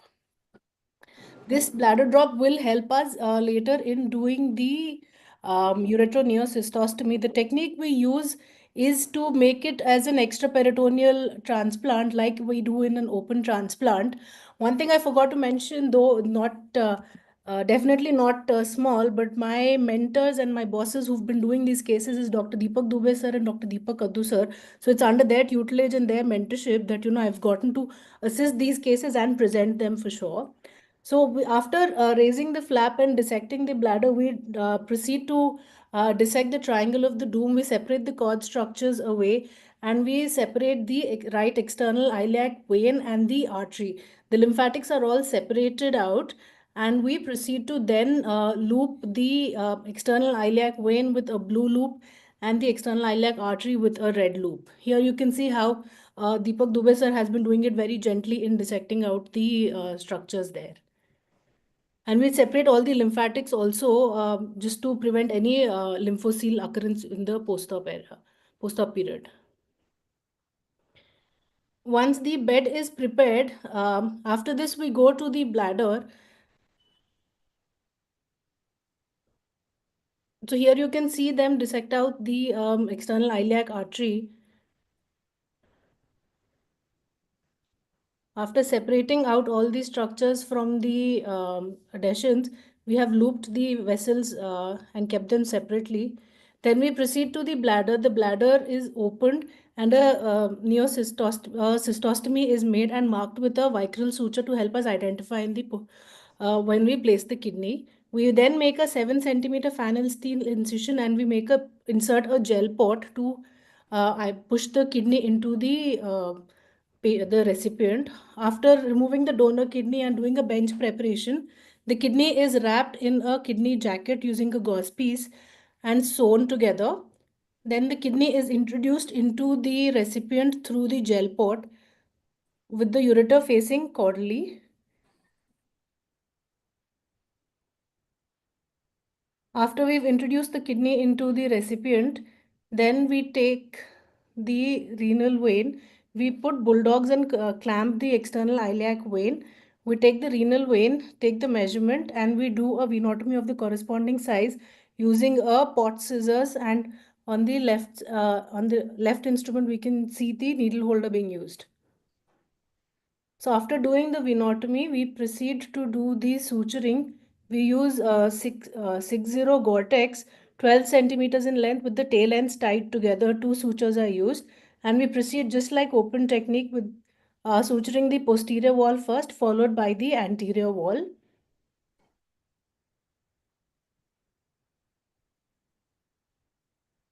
The anastomosis site is flushed with heparin saline just like in the open, and the anastomosis is sealed. Then we, after completely sealing the anastomosis, we clamp the graft renal vein and then we move the bulldogs to the external iliac artery. After clamping the external iliac artery, similarly, we create an arteriotomy at the external iliac artery after seeing the corresponding size. This here has been done by pot scissors, but we can also use a robotic arterial punch for creating the arteriotomy. Here, for anastomosis of the graft renal artery with the external iliac artery, we use a 10 centimeter Gore-Tex CV6 suture. We've taken 2 separate sutures and we've sutured the posterior wall of the artery to the posterior wall of the graft artery and the anterior wall to the anterior wall separately. It has again been flushed with heparin saline before closure.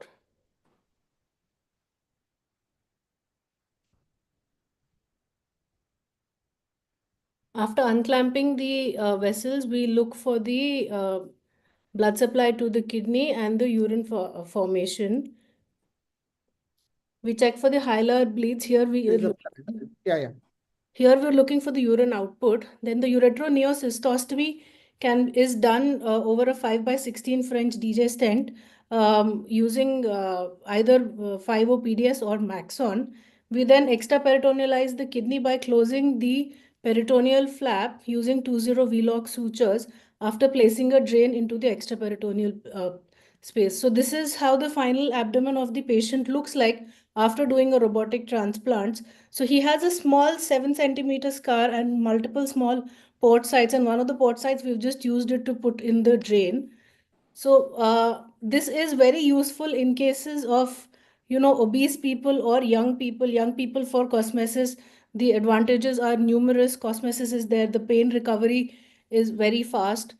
Our technique replicates the open technique, and it prevents the leak of any blood or peritoneum in the post-op period into the peritoneum. It's always limited to the extraperitoneal space. The risk of graft torsion is lesser because it is a limited mobility is there. And in case if we need to convert this to open, it is easy. There is no interference of the bowel. Post-op kidney biopsies can be done easily without any bowel injury. In case we need to do a post-operative stenting or any PCNL, the access is easier since it's extraperitoneal in the extraperitoneal space.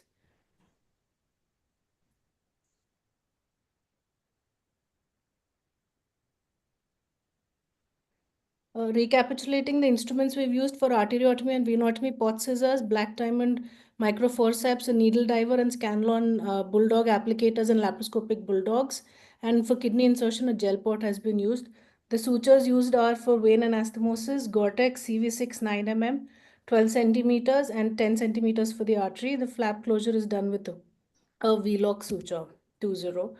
And uretrovesical anastomosis can be done either with a 50 Maxon or a PDS or a Vicryl up to 12 centimeters in length. So why robotic, you say, is the vision is better, the dexterity and the comfort for the surgeon and the patient is both is good. The recovery of the patient is much faster.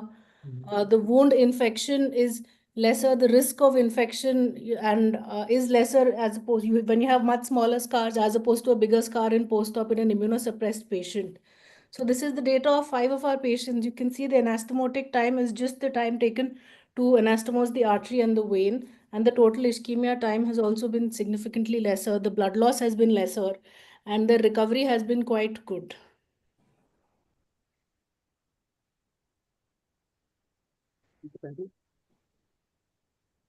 This is our team which has done the procedures. Thank you. Thank you. Yeah, Next speaker. Thank you, Abhi. It's a very good demonstration, and you have very well brought out what are the advantages of the robotic. Thank you. Thank you. Dr. Manasa, can you introduce? Good evening, everyone. It's my pleasure to introduce Dr. Divya, who is working as a consultant urologist and robotic surgeon at KIMS Hospital, Bangalore. She completed her MCH Urology from Yanapur Institute of Medical Sciences. Her primary areas of interest being robotic surgery, female urology, and renal transplantation. She has published various articles in regional and national, presented and published papers. And she's also been a co-editor for a book titled A Comprehensive Textbook on Urinary Bladder Cancers. She has been an active faculty member at a conference at Minimally Invasive Surgeries, Kochi. So Dr. Divya is going to present on open versus laparoscopic versus robotic sacrocolpopexy. Over to you, Dr. Divya.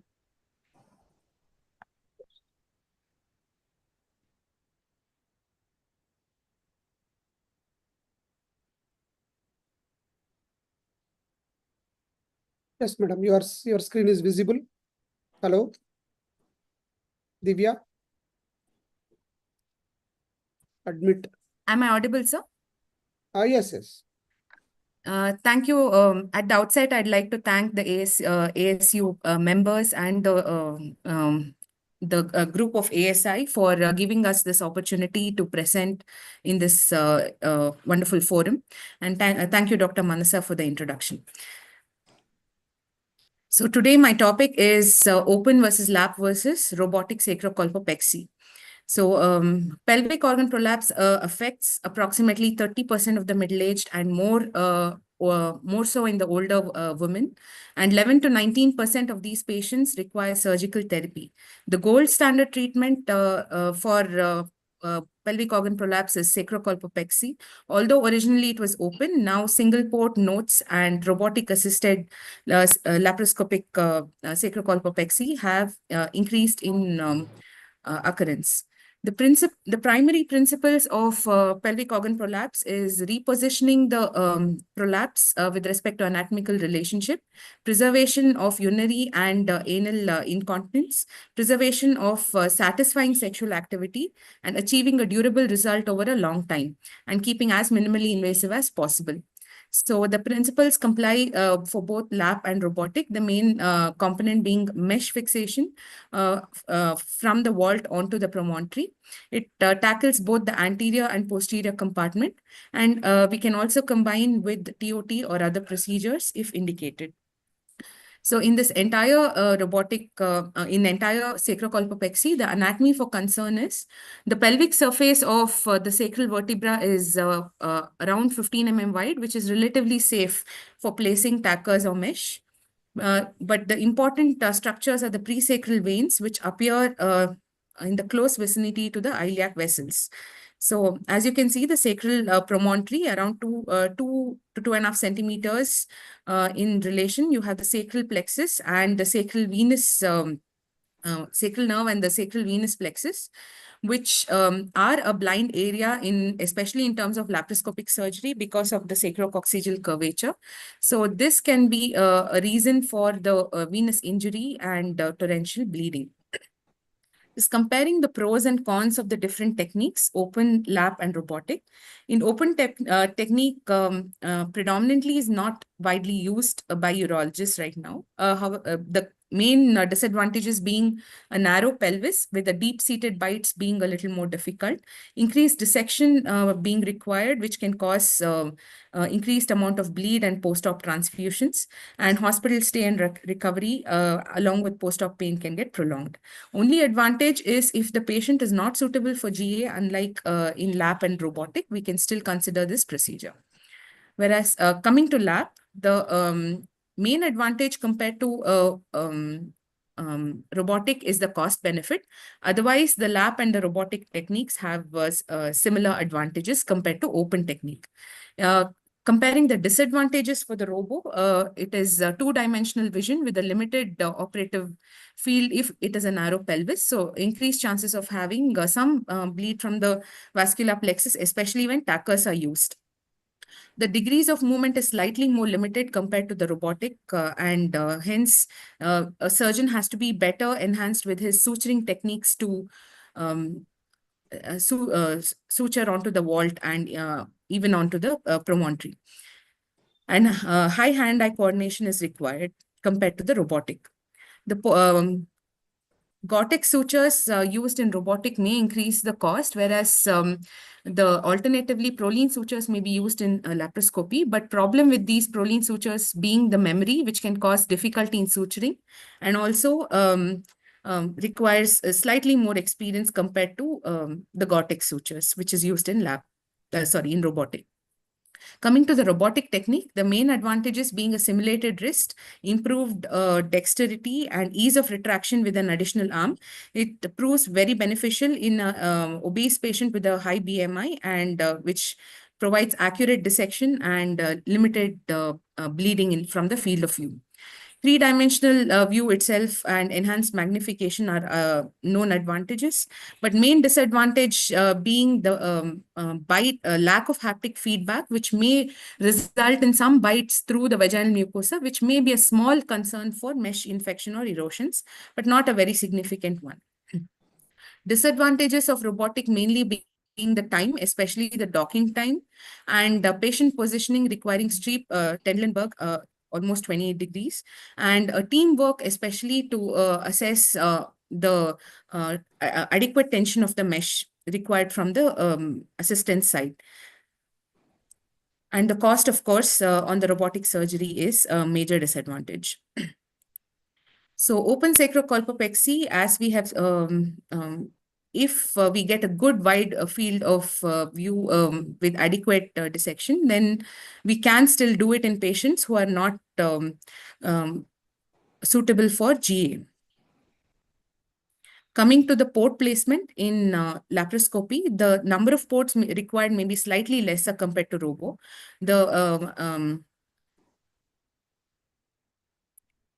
Whereas in the robotic sacrocolpopexy, in a SI system, we can use 2 8 mm ports in the umbilical line and 1 can be used above. Whereas in a XI system, the third port can be almost horizontal or slightly below compared to the second port.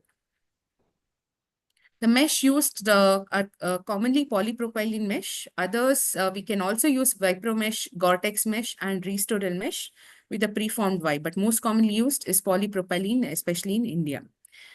Coming to the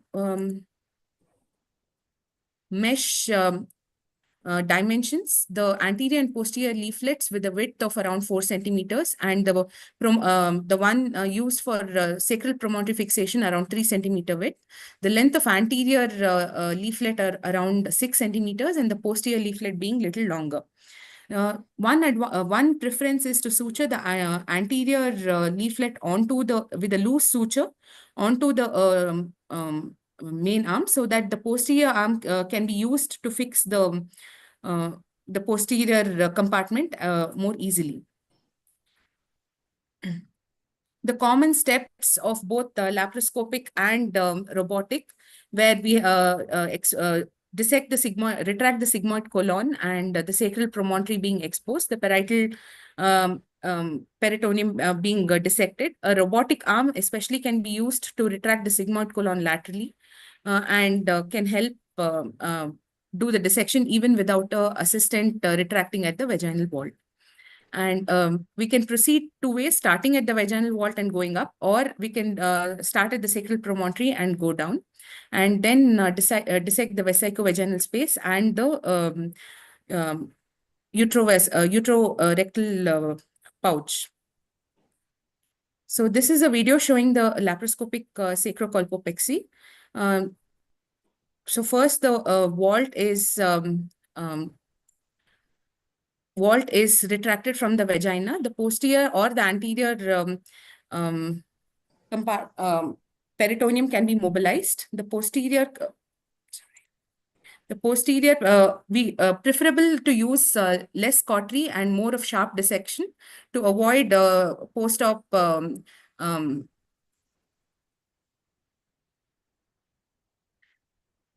regarding suturing. The posteriorly anchored sutures, around 4 to 6 sutures are anchored, interrupted sutures. And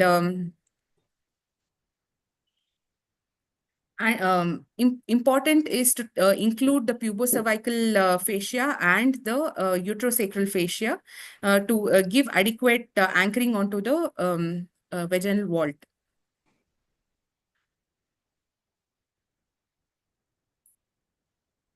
And at the end, the retroperitonealization of the mesh is done to prevent any bowel adhesions. Madam, time up.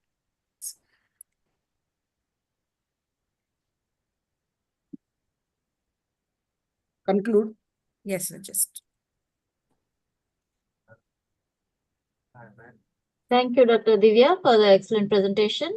We all know the advantages of minimally invasive surgery for any surgical procedure.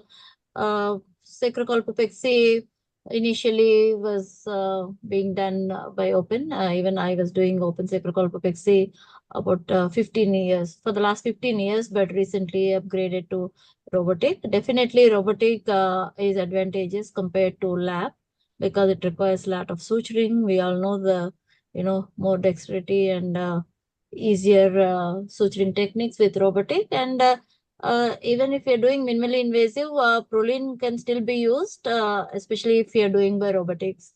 It's not really difficult. Gore-Tex is expensive. So in the Indian scenario, I think we can avoid Gore-Tex and go with Prolene. I don't really advocate delayed absorbable like PDS because we want a non-absorbable material when we're fixing the mesh. Again, if you're doing by robotics, you can avoid tackers and just complete the procedure even at the promontory end with the Prolene sutures. Definitely, minimally invasive has a better outcome. Definitely reduces the patient morbidity with comparable outcome to open sacrocolpopexy. Thank you, madam. Madam, can we you hear Dr. Chandramohan? Yeah, we'll take the questions at the end, sir. Please. Later, okay. Yeah. Can Manasar introduce Induja or Mutulata, madam? Yeah. Yes, Induja, good evening. She's a Madurai girl who has graduated her MBBS and MS from Madurai Medical College and MCH from Madras Medical College. She's a gold medalist from Madras Urological Society as well as University of Tamil Nadu Medical University. And at present, she is the assistant professor, Madurai Medical College, Madurai, and her areas of interest, female urology, endourology, and reconstructive urology. And at present, she is a treasurer of Tabazu 2025. And I invite Induja to her experience in BMG urethroplasty in her institution, Madurai Medical College. Induja, please. Thank you very much for your kind words, ma'am. At the outset, I would like to thank ASU for giving me this opportunity. And I would like to thank my head of the department, Dr. Nayana Shiran sir, for his guidance and support. Is it visible, ma'am? Yeah, it's visible. Yeah, go. So the right path is not always the easiest one. And this is regarding, I'm sorry.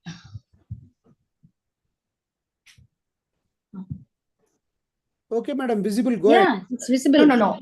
Actually, I couldn't able to see my, this thing is. Double click.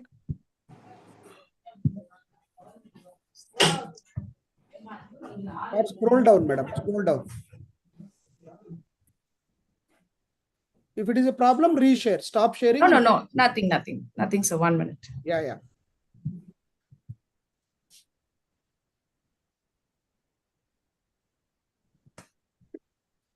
Okay. So we all know urethral stricture is a narrowing in the lumen of the urethra with the scarring of the corpus spongiosum and surrounding urethral epithelium. And the main complaints of the patients are obstructive LUTs, and you have to have, they take a past history of catheterization, endourological procedures, or prior stricture surgeries. On an examination, we should look for BXO changes, and we have to do an ultrasound with the PVRU. So I would like to highlight our experience in urethroplasty from our institution. The common location of stricture in our institution, most common is bulbar urethra, and we have quite a few cases of pan-urethral stricture and pinobulbar cases. The mean stricture length was around 4.5 centimeter, and the average age of the patient is 42 years. The commonest etiology that we encountered is iatrogenic around 65%, and inflammatory 20%, and idiopathic 15%. So we routinely do the following pre-op evaluation. As we all know, a focused and detailed history, clinical examination, routine blood investigations, and RUG, uroflowmetry, and a diagnostic scopy. So the commonest technique we employ is substitution erythroplasty with BMG. The commonest technique we employ is dorsal onlay, and in some required cases, we use double face, and augmented anastomotic erythroplasty in indicated cases. So this is the routine pre-op evaluation that we do. The operative technique, I'll just run through it as we all know this. So through a midline perineal incision, we do a routine penile invagination for all pan-urethral stricture cases. This is the penile invagination, and we do a dorsolateral mobilization of the urethra, the Kulkarni technique, and we incise the dorsolateral urethrotomy. And after taking an adequate buccal mucosal graft, we do a dorsal only substitution urethroplasty. So when we address the submeatal stenosis by invaginating a portion of the buccal mucosal graft from the meatus. And we retubularize with a silicone Foley, and we maintain the Foley for 21 days. So I would like to highlight some of our cases. This is a 41-year-old male, and idiopathic bulbar urethral stricture, proximal, and he also has a penile urethral narrowing, and he underwent, so this is a case of pan-urethral stricture, and he underwent a penile invagination and substitution urethroplasty in the dorsal onlay. This is a pre-op uroflow with a maximum flow rate of around 8.2 ml per second. And post-op uroflow, the flow rate was quite good with 10.4 ml per second, and the patient is happy with this flow. And this is a case of a 19-year-old male with an iatrogenic stricture. And this is a long segment stricture, and we proceeded with the dorsal onlay buccal graft with the penile invagination.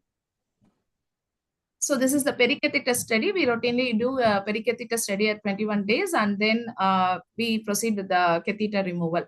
And this is the uroflow of this patient with a flow rate of 18.4 ml per second. This is a 59-year-old male with an iatrogenic stricture due to catheter, which is catheter induced, and he has the small segment proximal bulbar stricture, and we proceeded with an augmented anastomotic urethroplasty. We placed a buccal mucosal graft dorsally and sutured the ventrally the urethral mucosa, the urethral ends. And this is his pericatheter study and his uroflow, which is quite good. 62. This is a 62-year-old male, an amputee due to peripheral vascular disease, and he had a very diffuse disease with a pan-urethral stricture. We proceeded with BMG urethroplasty. His initial uroflow was quite good, 11.9 ml per second. This is a 29-year-old male with an iatrogenic complete cutoff stricture. We proceeded with a double-phase dorsal onlay and a ventral inlay BMG. And this is his intra picture showing a dorsal onlay and a ventral inlay with a buccal mucosal graft. His initial uroflow was very good with a 19 ml per second, but at the 3 months follow-up, he had obstructive LUTS and his flow rate become less 2.8 ml per second.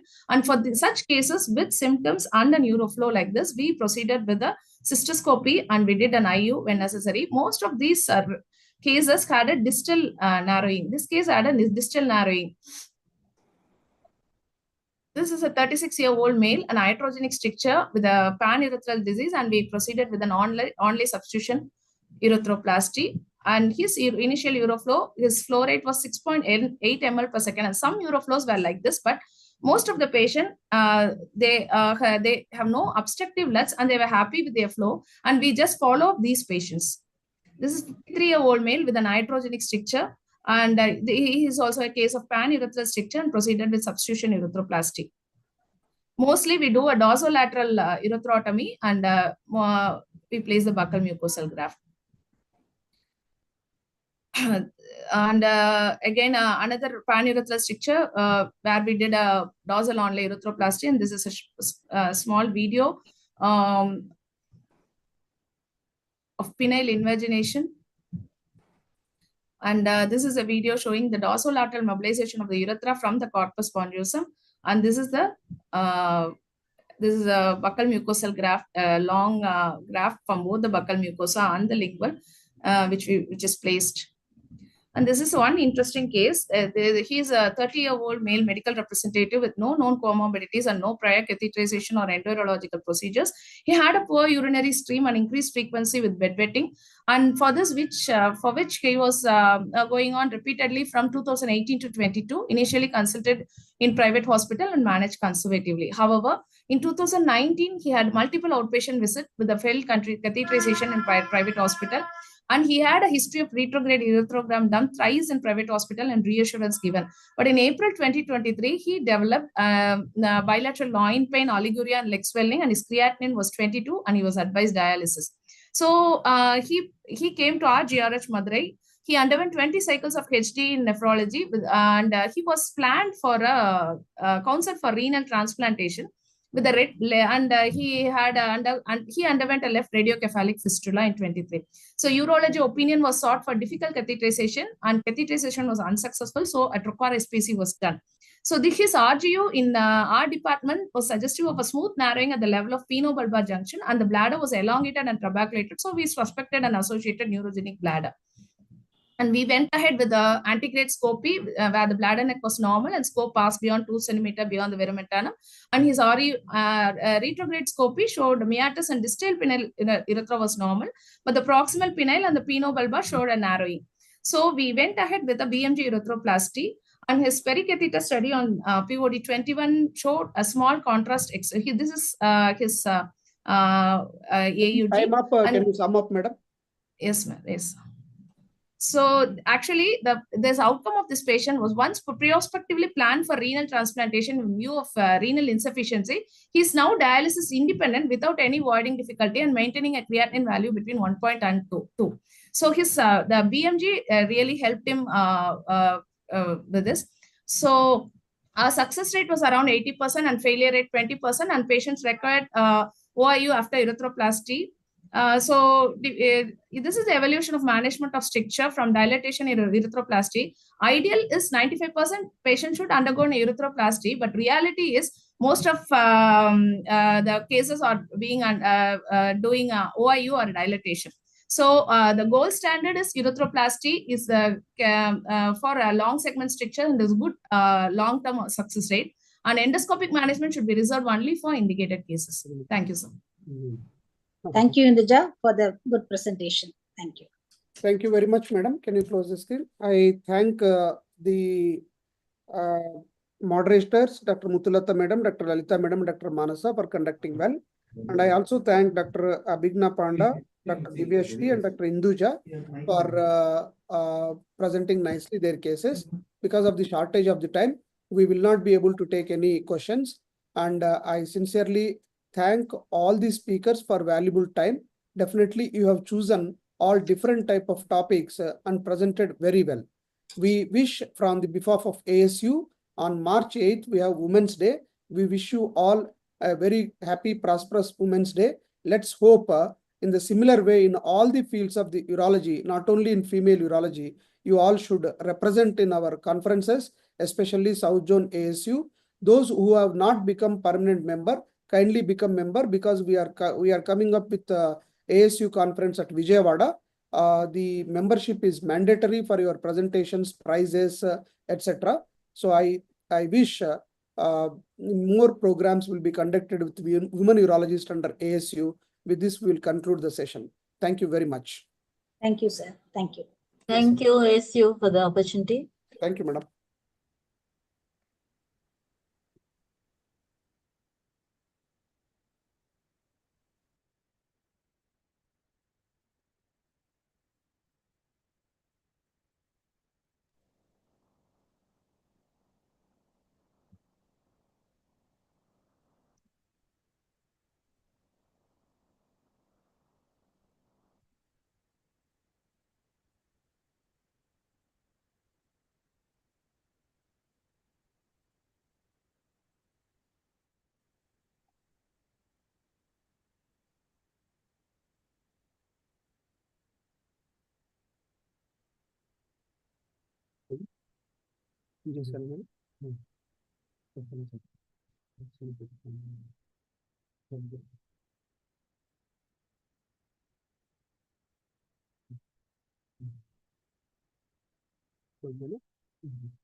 Start.